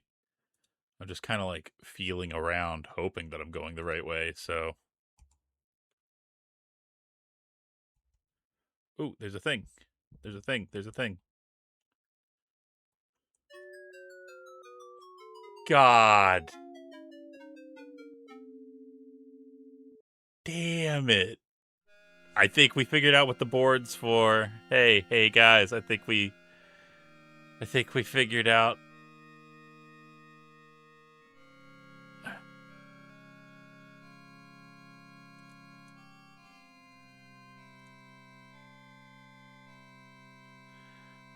Absolute horseshit ass motherfucker. I'm gonna punch you square in the dick hole.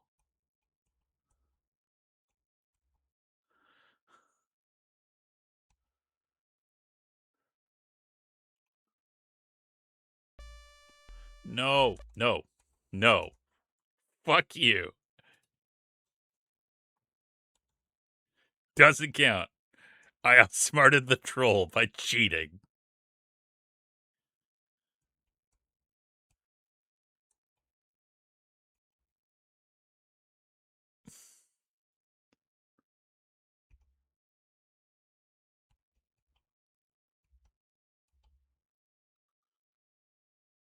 Okay.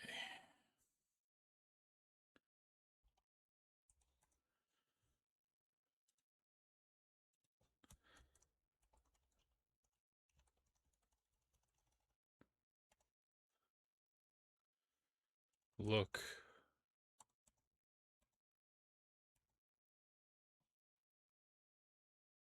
Use board. Hmm.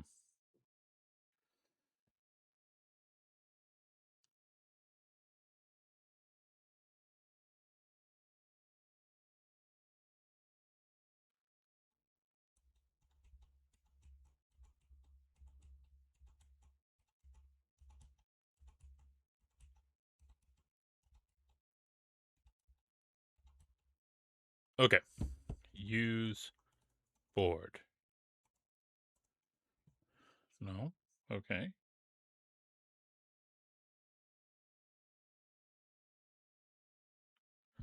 Use board on chasm. Drop board? Place board. Feeling in the dark, you manage to place the board across the crevasse. Now, can you cross it safely? I don't know. I don't know where you put it, which is part of the issue here, I believe.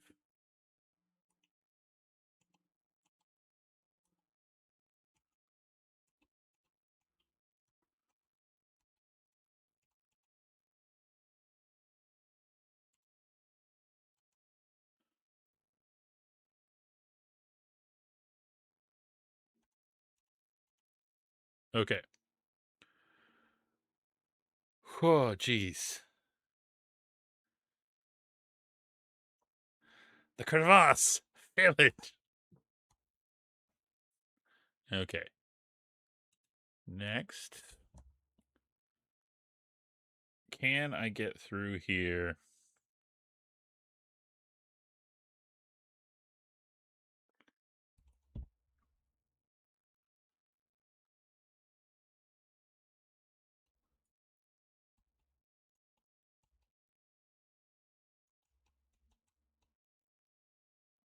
Hooray! We did it. Now, we save the game. Swamp. And we go to ads because we got 1 minute. So, how about you get up, get a stretch, get a snack, get a sip. And we come back in 3 minutes, and you know what? At this point, I'm ready to try any damn thing. So, all right, I'll see you in 3.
Okay, I'm back. You miss me?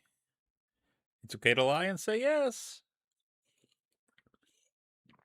Ugh. So I was hoping for anybody that wasn't here earlier, I got a fun notification on my car that was like, "Hey, your car can't charge right now and it can't run." And I was like, "Oh, that's cool.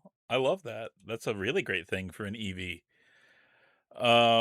I was hoping that it was like based on the fact that it was hot as balls and would reset as it got colder. It is not the case. Now, what I do believe, I think it's an issue with the 12-volt battery in there. Now, the fun part is I get to transport a 12-volt battery without having a car to do it. So that's going to be fun tomorrow. Looking forward to that, he said sarcastically. And it's going to cost me like 200 something bucks. So, woo. It's not your fault. It's not your fault. I mean, at the end of the day, I think about it and I think about the amount that I'm saving on gas right now. That this is, I mean, I don't want to say it's not substantial, but it's definitely offset by the amount that I don't spend on gasoline, which is kind of nice, you know? But I digress. I got a question. I got a question for y'all. I have noticed that there's not a whole lot of like background music. Like there is at certain points in this, but there's also a lot of time where it's just kind of dead. Do you all want me to keep music going, or do you want to just kind of keep it the way it is? Really makes me wish public transit was more of a thing. Hey, big same, big same. Okay, so what I'll do is I will find. Let me see what I've got.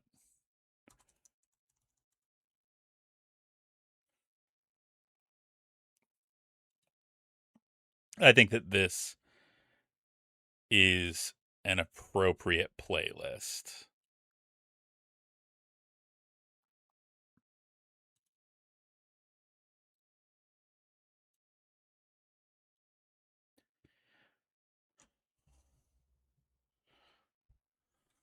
How's that? How's that feel to you all?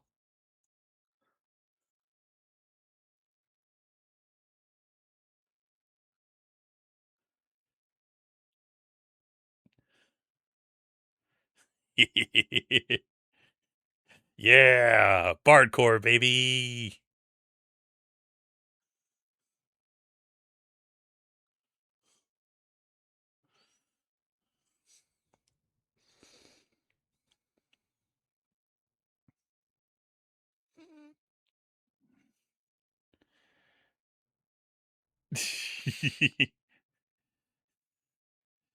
I'm liking it so far. Okay.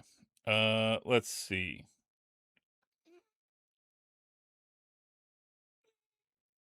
All right, sorry. Just checking some messages before I get back in.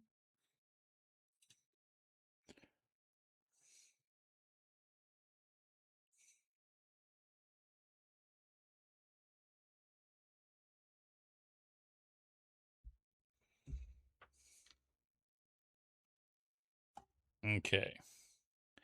If I remember correctly, this place is also absolutely god awful.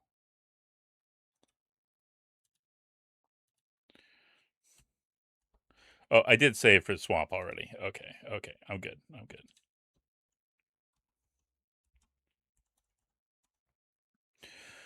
From here, a huge muddy swamp spreads eastward. Large moss covered swamp trees tower overhead, while grass tufts and reedy plants poke out from the mire.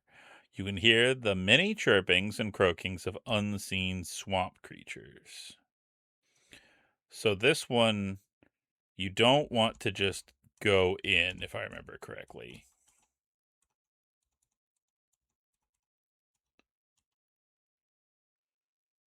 But I can show you if we think that that's funnier.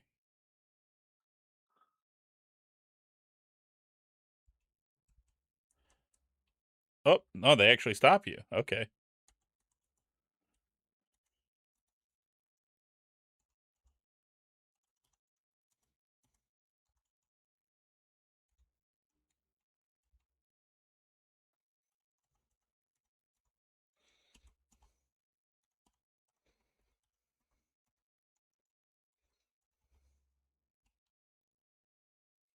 Looks like we're gonna have to jump. Like, I know that you have to jump between those, but I just don't for the life of me know.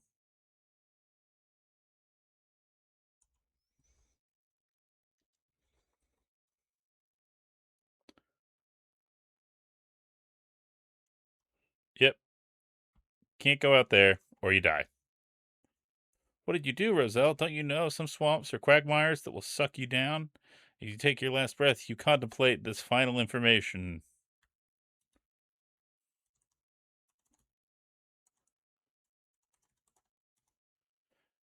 The fact that this song is playing right now is absolutely hilarious to me.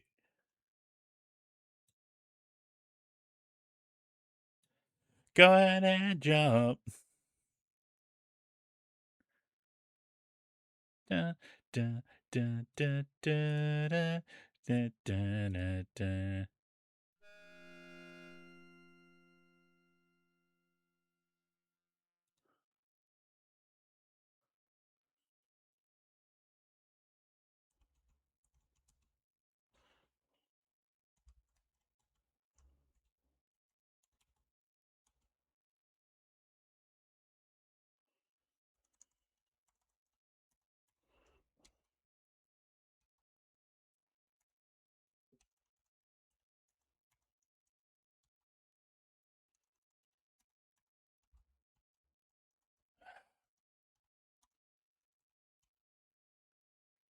Like, I know that you have to jump between them. I just don't know why it won't let me, you know? Damn, that was like way closer.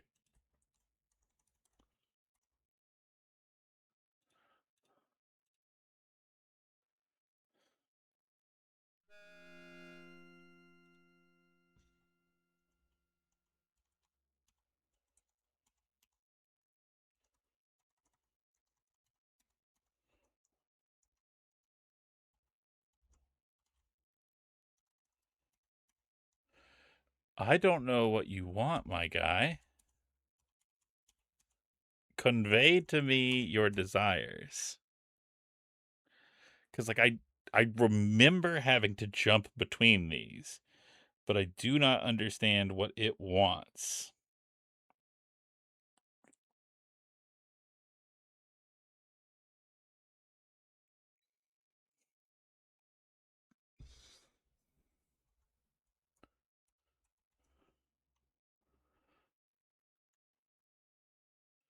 Yeah, it's just annoyed that I don't know what I'm doing.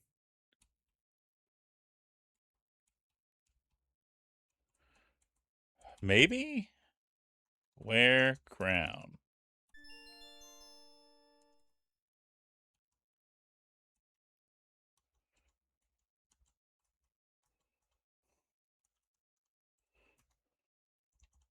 Just move.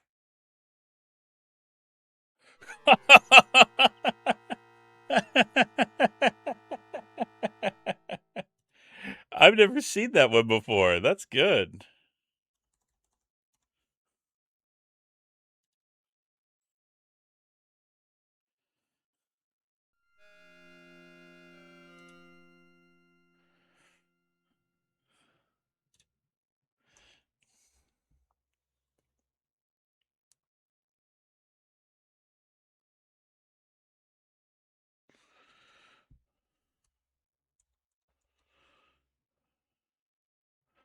Now we've got Dwarf Soup Montage and Frog Doom.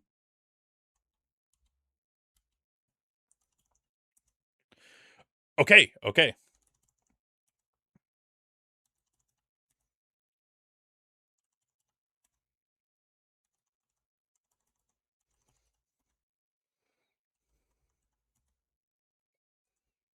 This is such a needlessly drawn out thing.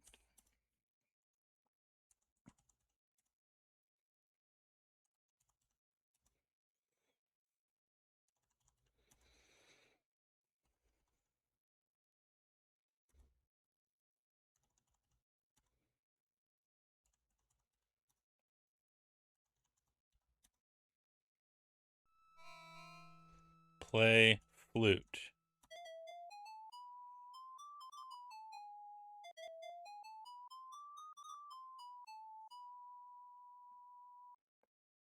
Nervously, you raise the flute to your mouth and begin to play a melodic tune to the big cobra, who begins to sway with the music. Soon, the snake is mesmerized by it and falls into a hypnotic trance.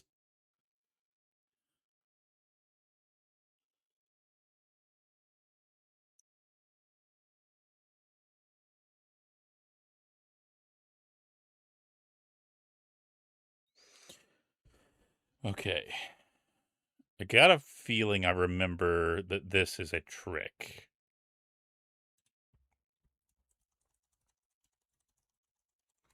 But I'm going to test it.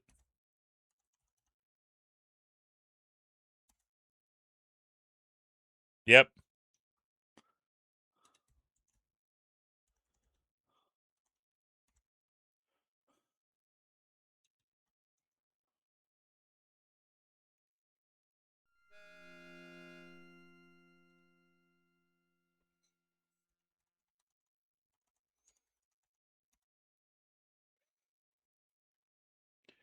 Oh, the huge manatees. What? Play flute.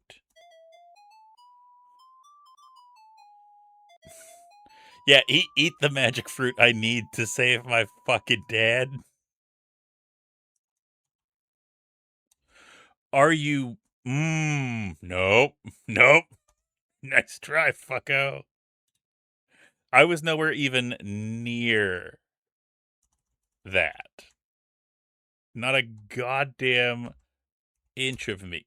Okay. That one was me.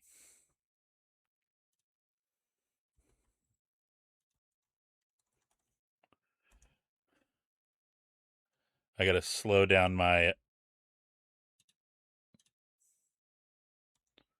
speed.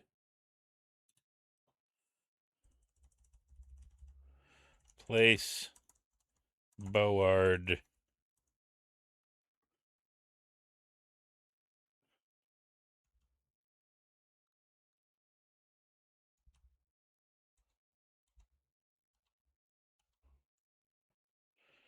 Play flute. Toot toot. Flute.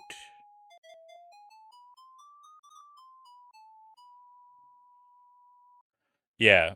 The fairy really fucked me on proper footwear. Take fruit. Okay.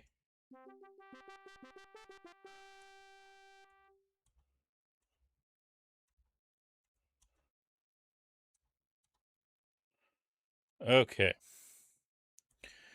Let's first and foremost save. Got fruit.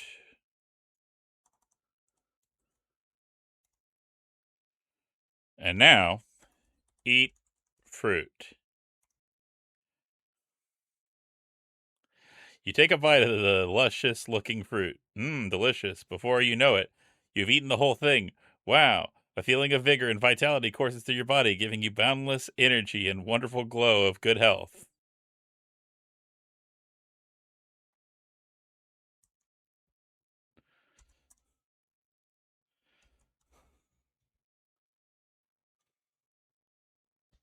Okay. Do I have to completely do this over again? If I do, I may cry.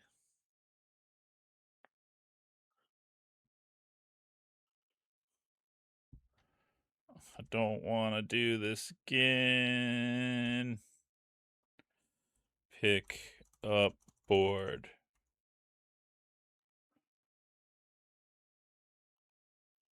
Jump.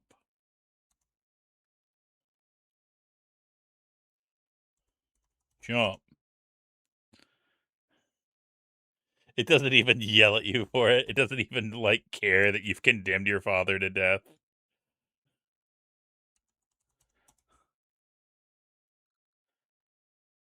I wonder what would happen if we just kept playing the game and then got back home and we're like, "Hey, Dad, I I went on a quest to save your life, but then I was like, what if I just ate the magic fruit?" And he's like, "Fuck," and then dies.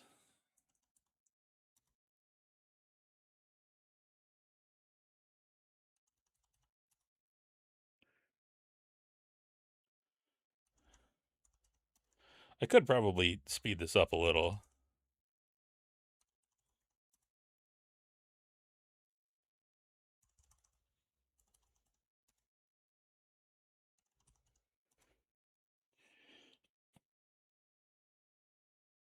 That's true. I could. You're right.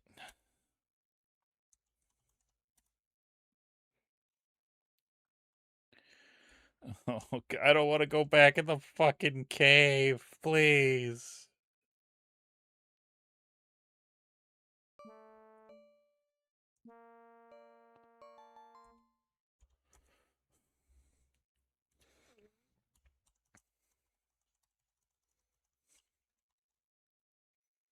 I do not like this cave.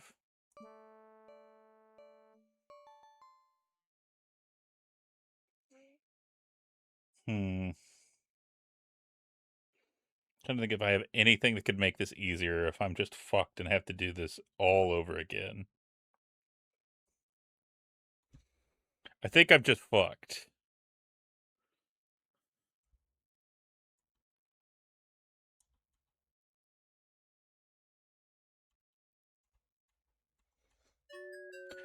How can you see that? How are you supposed to see the chasm? There was literally no indication that time.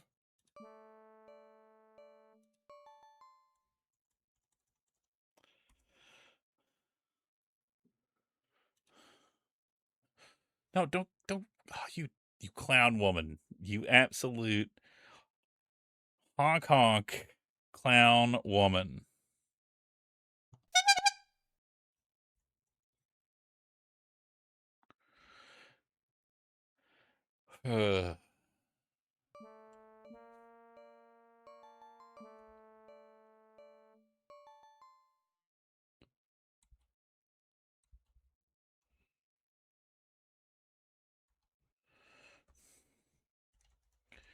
Place board.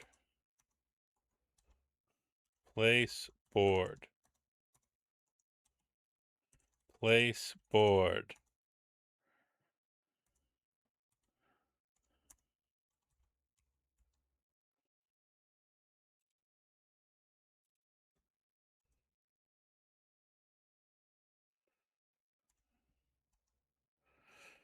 Okay. And now I get to deal with whether or not this fucking troll randomly appears and fucking rips my asshole out.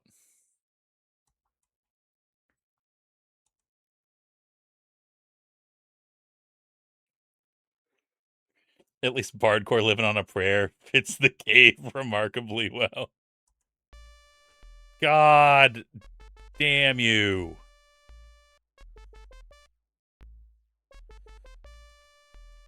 It's so infuriating. There's nothing you can do. There's literally nothing you can do.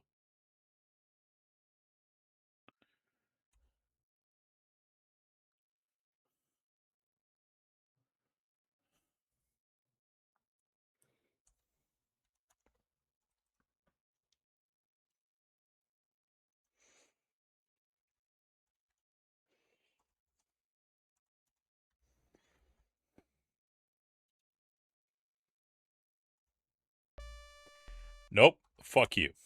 I'm not doing it. You don't count. You're not real.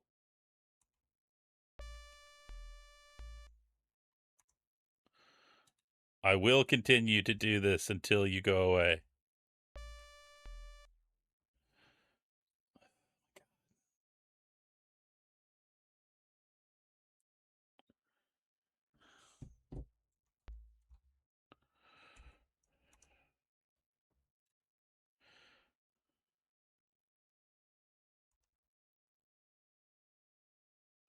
Yeah, see, that one, he just doesn't care anymore. And he's like, I've given up. You're free to go.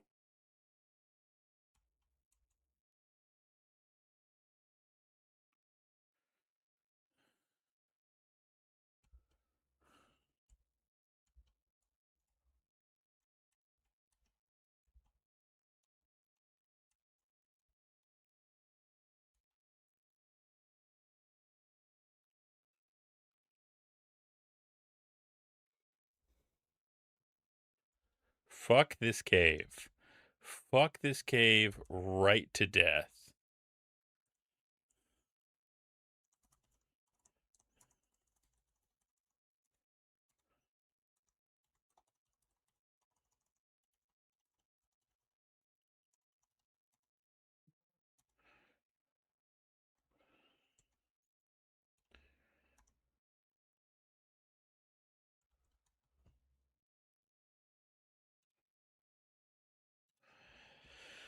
Okay. Now, do I use the crown to get back through is the question. I wonder what happens if I just walk through.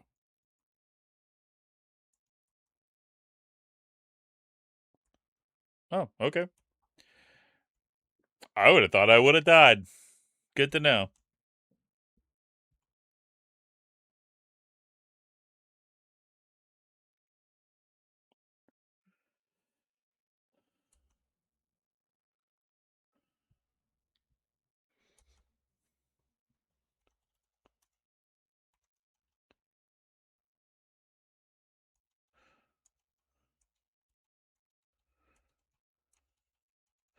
Do the little step shimmy, step shimmy, step shimmy, step shimmy.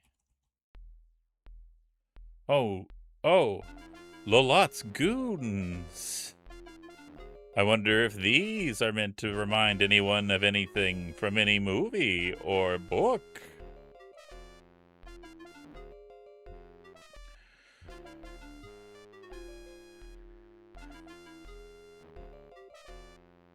Let me pause the bard course since we actually have music. Well, my pets, Lalot hisses. What have you drug home? Lalot gives you the once over, and as she does, her red eyes begin to narrow. Are you a foolish girl who wandered here by mistake, or are you a spy sent by my enemy, Genesta? You swear to Lalot that you are nothing but a poor peasant girl who has lost her way, but she doesn't seem to believe you as her mouth begins to snarl and her eyes narrow to mere slits.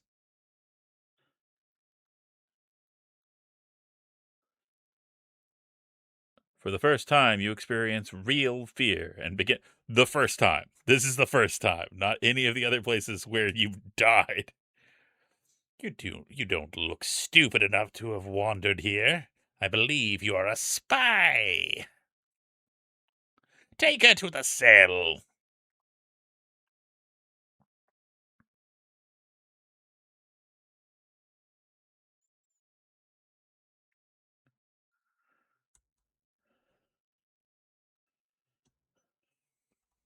Look.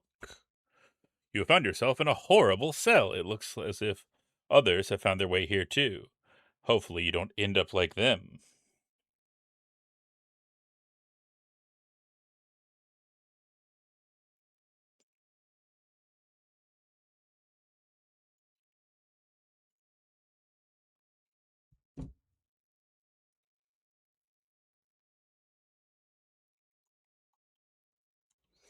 Take cat 09 tails. Look wall. Look whip. Take whip. The whip is securely attached to the wall. Besides, you wouldn't want it. Oh, okay. I can turn the music down.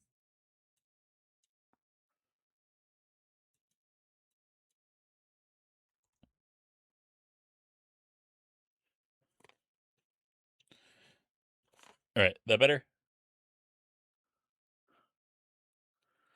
Take her to the powerhouse of the cell. Not the mitochondria. Yeah, it's attached, apparently, which makes it very poor as a whip, you know?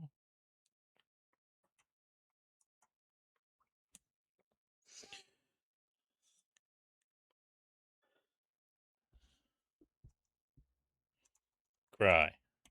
Scream.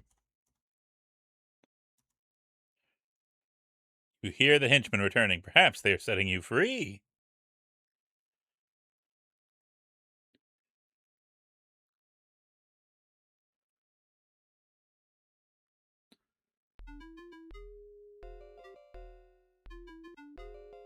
The law gives you a sickly sweet look. You're lucky, my dear. My precious son, Edgar, has taken a liking to you, and he believes you. He's convinced me to give you a chance to prove your innocence. You glance at the homely young man standing next to Lalot. He blushes. Lalot continues, I wish to own the unicorn that inhabits the meadowland. Bring me the unicorn, and I shall not only set you free, but reward you as well. To her henchman, Lalot orders, Go! Take her back to the forest.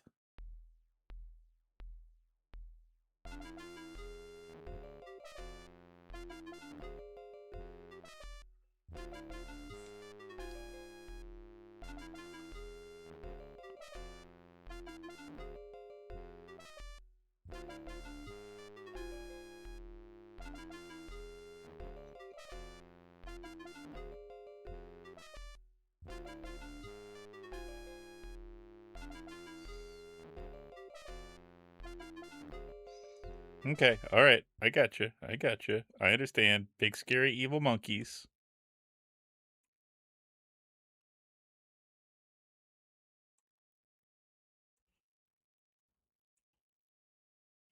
Conveniently, having already done the power of friendship and a weapon. Hey, look, it's her spy. We saw it in her place with her things and her stuff.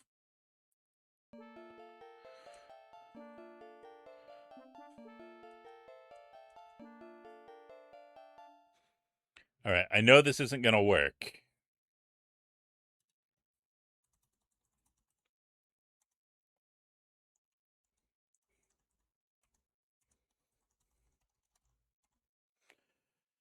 It would not do you any good, as you could mount the unicorn, but could not guide it. Hmm. You know what that means?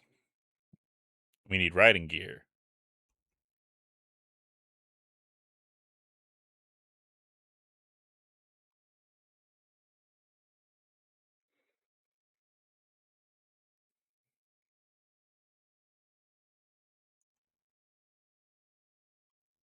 Alright, and that's where we started.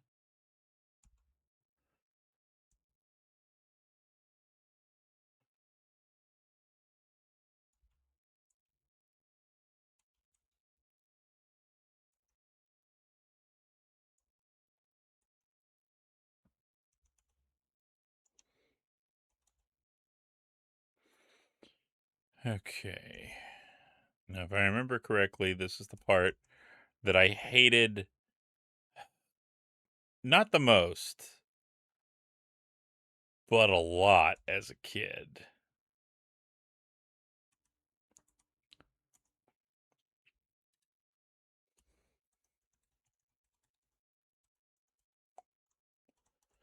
The thalassophobia warning.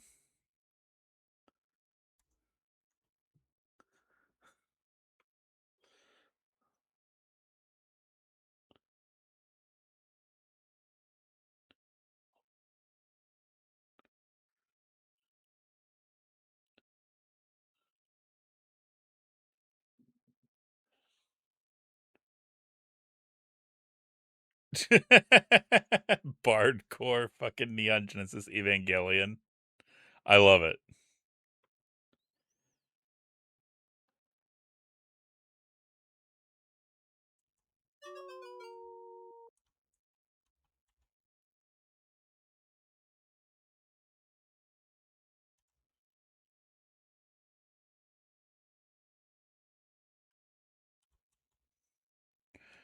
Oh, I thought that was a shark for a second, and I almost freaked the fuck out.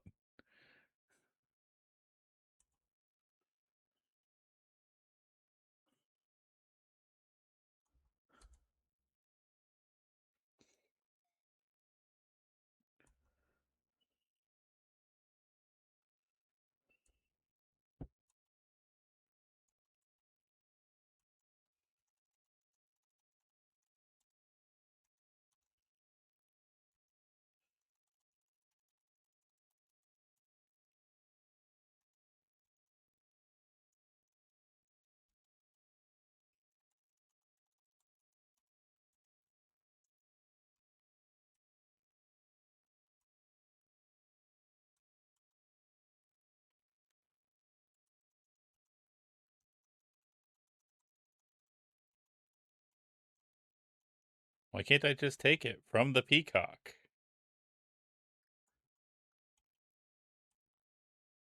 I feel like I should be able to.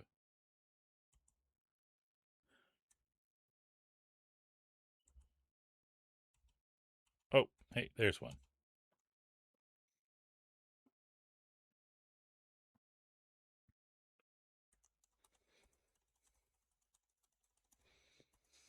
I get feather.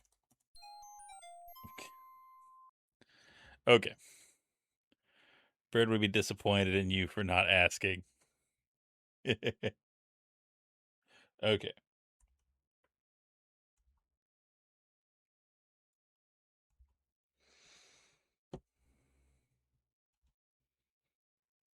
Burb.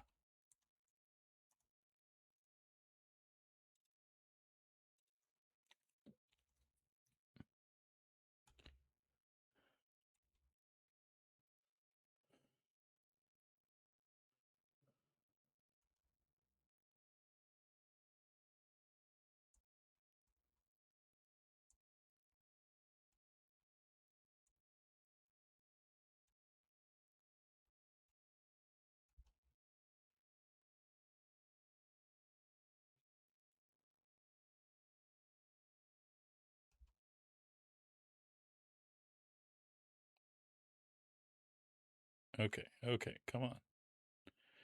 It's gotta happen here somewhere.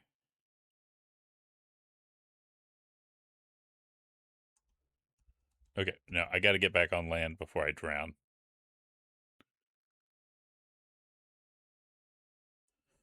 And I guess we do it again.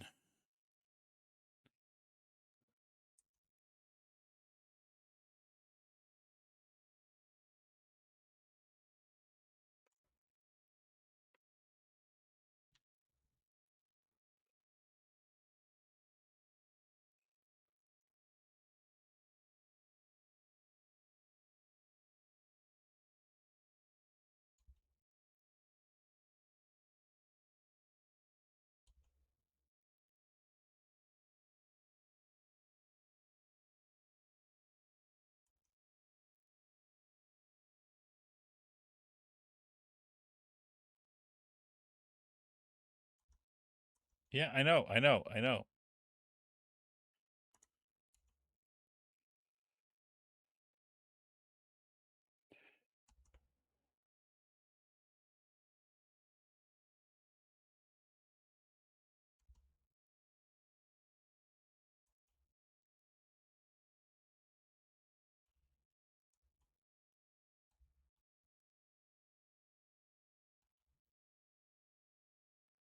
Come on.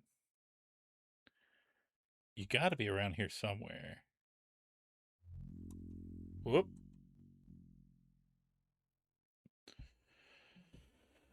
Damn it. Not what I was looking for. I was looking for another underwater thingamajig.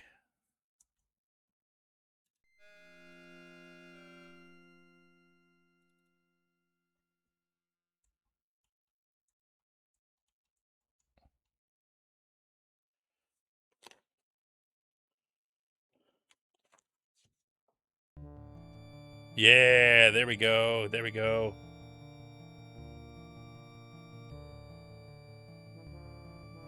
Oh no! Horrors! You've been swallowed by a huge whale.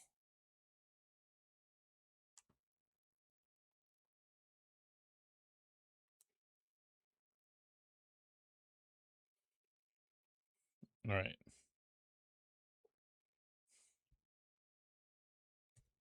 Phew, this place stinks.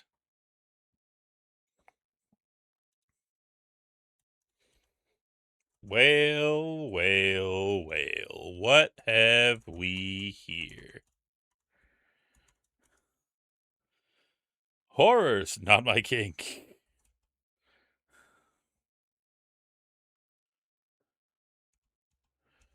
Get bottle. Open bottle. You open the glass bottle and retrieve the imprisoned note. Read note. Help! I'm lost at sea in King's Quest 3. I'm with a bunch of nasty pirates who want to feed me to the sharks. If you can, come quick. Look, skeleton. The skeleton of an unlucky man, let's call him James, rests atop the wreckage of a small boat.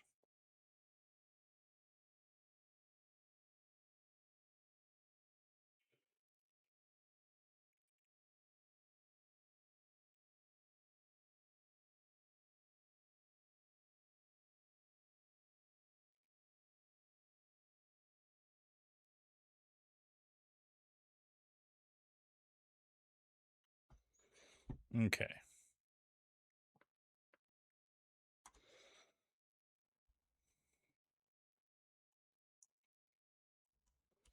So this part really sucks because you have to make your way up the tongue.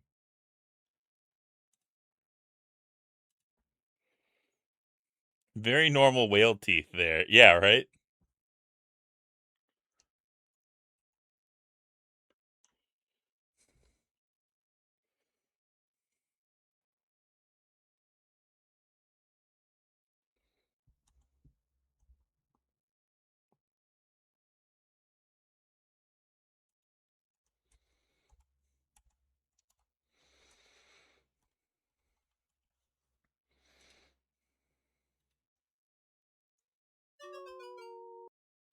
Ba-na-na-na-na.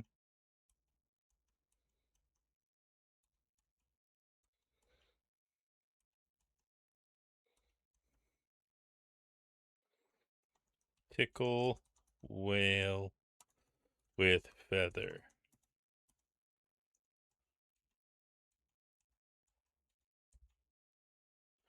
Tickle whale with feather. Tickle whale with feather.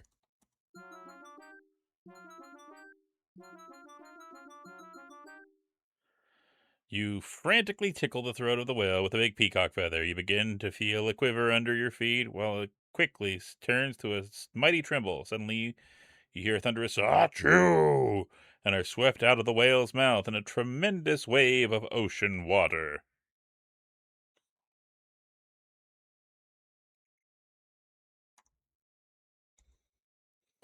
Again, you find yourself swimming in the ocean. Hey, there's an island over there.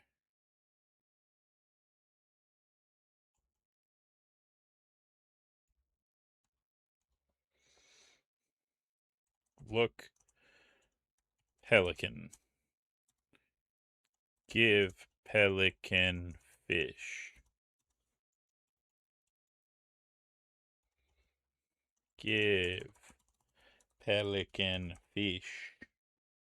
Wait, actually, should save just to make sure.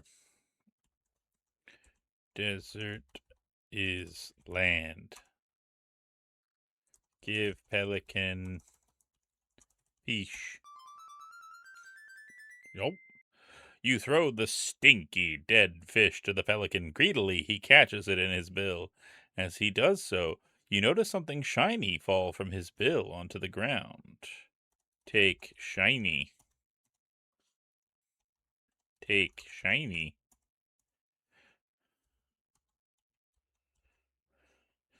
Take shiny.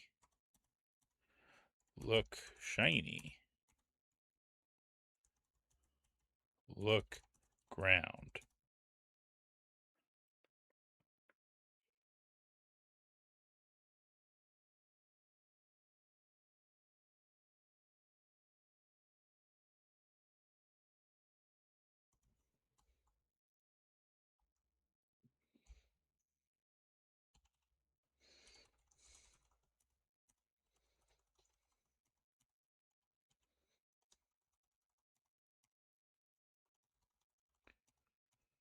Where do you think this shiny is that you, like, keep telling me fell here? Take shiny. I'm gonna lose it. Take shiny. Like, I'm not crazy, right? Like, right here is where it is, and it's just like, no.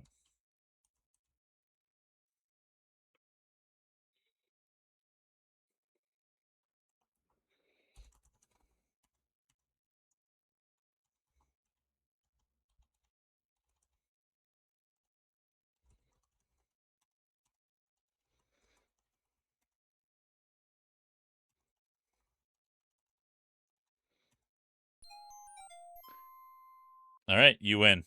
You win. Take whistle. The fact that it just said you weren't close enough made me think that that was an appropriate trigger for it, but apparently not.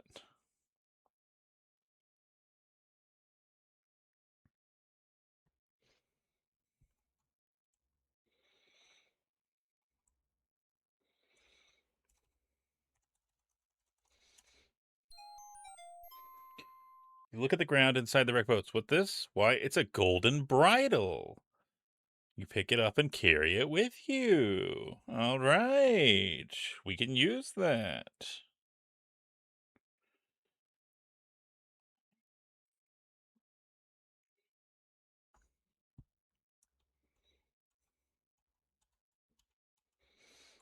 Blow whistle.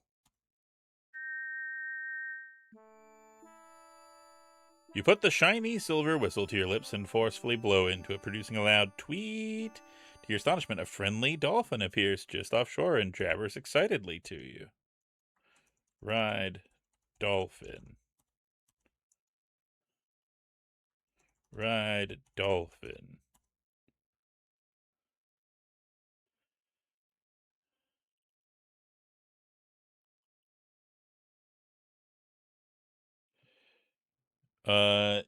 Yay, one of the FU points done.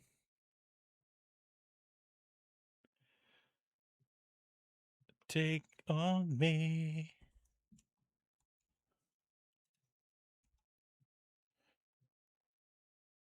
Thanks, dolphin. I'll never forget you. Okay, now we gotta find the unicorn.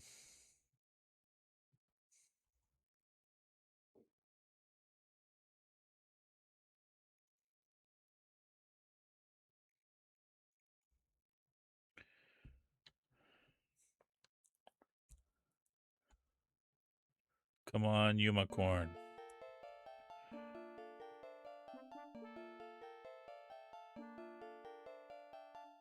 Use bridle on unicorn. Use bridle on unicorn. Put bridle on unicorn. As the beautiful unicorn offers no resistance, you gently place the golden bridle into its mouth and fit the bridle and reins over its majestic head. The unicorn looks at you with curiosity. Ride unicorn. You nimbly mount the magnificent unicorn, grab the golden reins, and set off toward Lalotte's castle.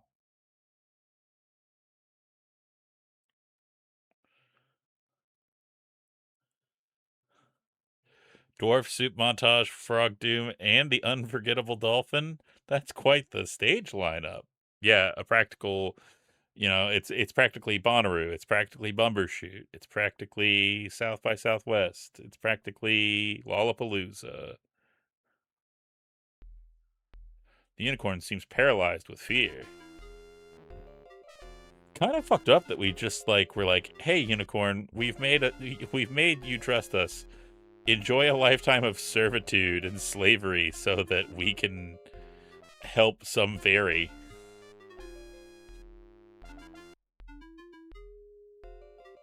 So, Lalotte says, I hear you were a good girl and brought me the unicorn. I'm almost convinced you might be innocent after all, but not quite. Oh no, that doesn't sound good, you think?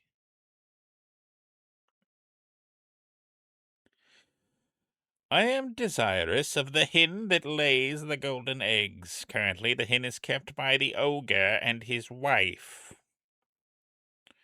You must sleep with the ogre's wife and cuck him. Bring me the hen. Take her away.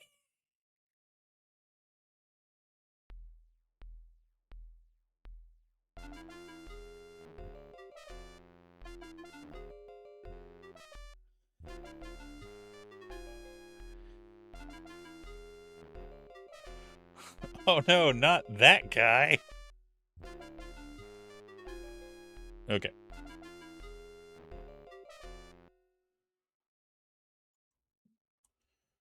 Ugh.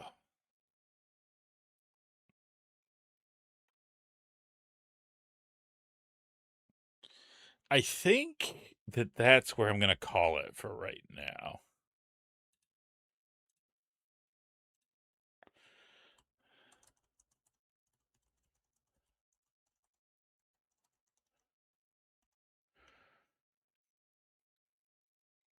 I think we got a lot done. And I had fun with this. I was a little worried. It's been a hot minute since I've done the text parser ones, but this has been pretty fun.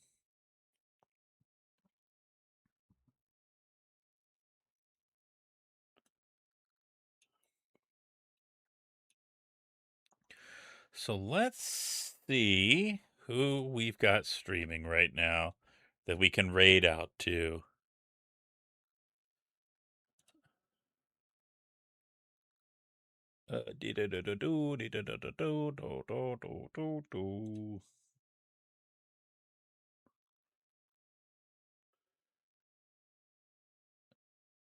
Hmm.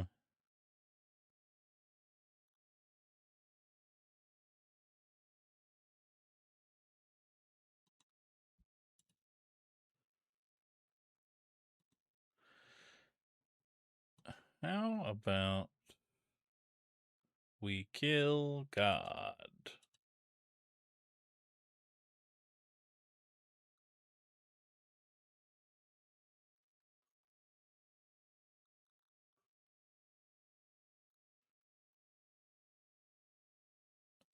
Uh, hmm.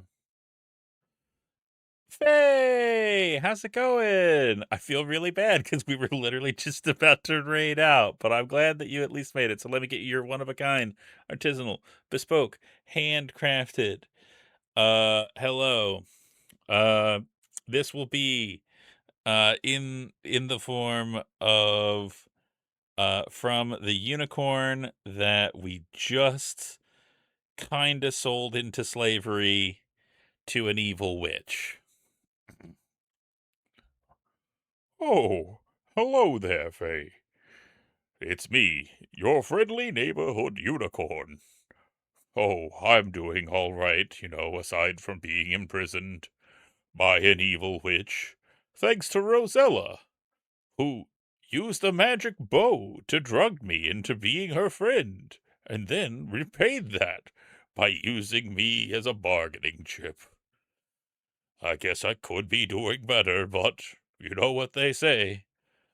When life gives you oats, you're a horse with a horn on its head. Nay!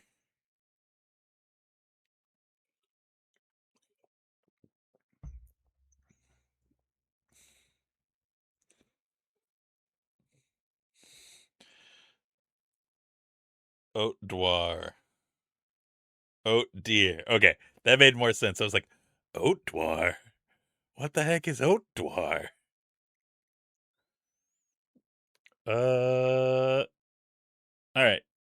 I'm trying to find good folks to raid tonight, but I'm not really. There's the people that I always raid, and I'm trying to. I want to spread the love and stuff like that. But one of the ones that was thinking about raiding is playing something that I think is a little bit more risque than the vibe we're going for. I mean, if you want to stream, I will raid into you, Jesse. No joke. No goofs. No bits. Everyone should watch Jesse. Everyone should listen to that Tales of That Town and uh Weeping Damsel. Jesse is a good friend and is the good half to my evil twin.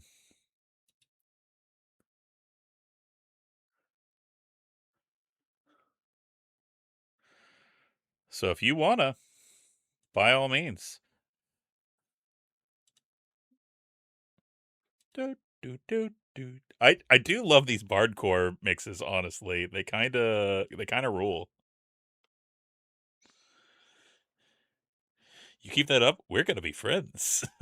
Maybe someday. But today is not that day, you son of a bitch.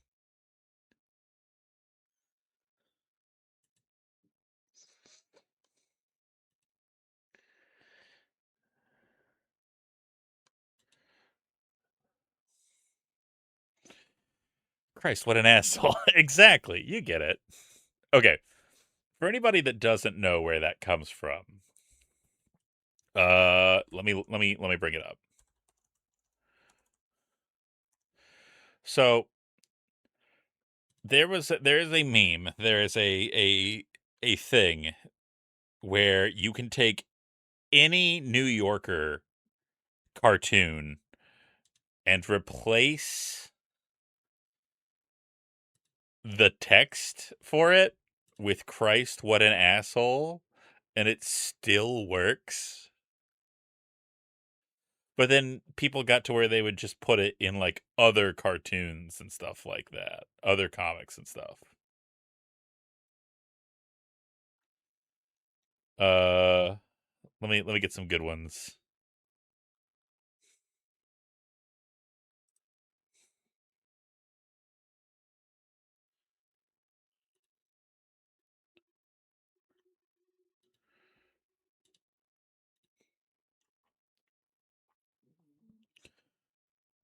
No, no. Oh no, I can't snooze. I can't snooze. Fuck. Okay, hold on. Hold on.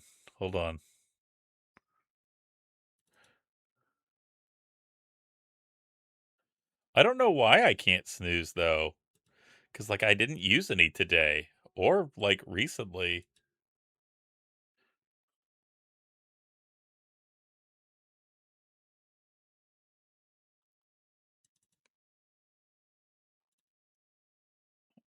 Okay. So this is like the original format of it.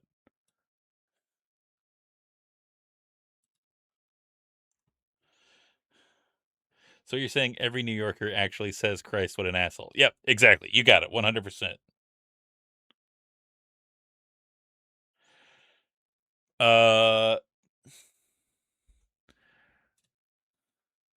But I digress.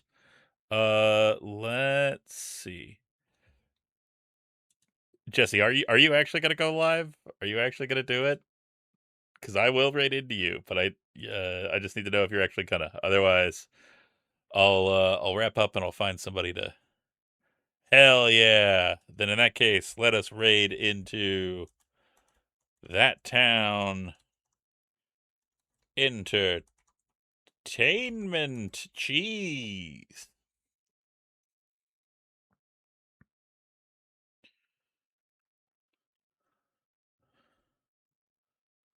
Did it not do it? Let me try it again.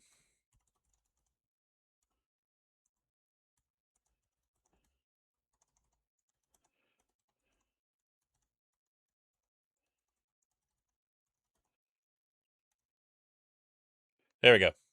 All right. I want to thank everybody for coming, for hanging out. You all are amazing. Next up is Wednesday. We will be doing the Adventures of Appropriator Gunch once more.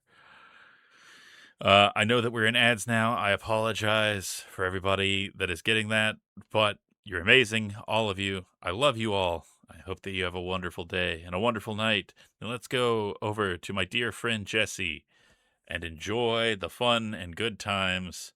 Take care.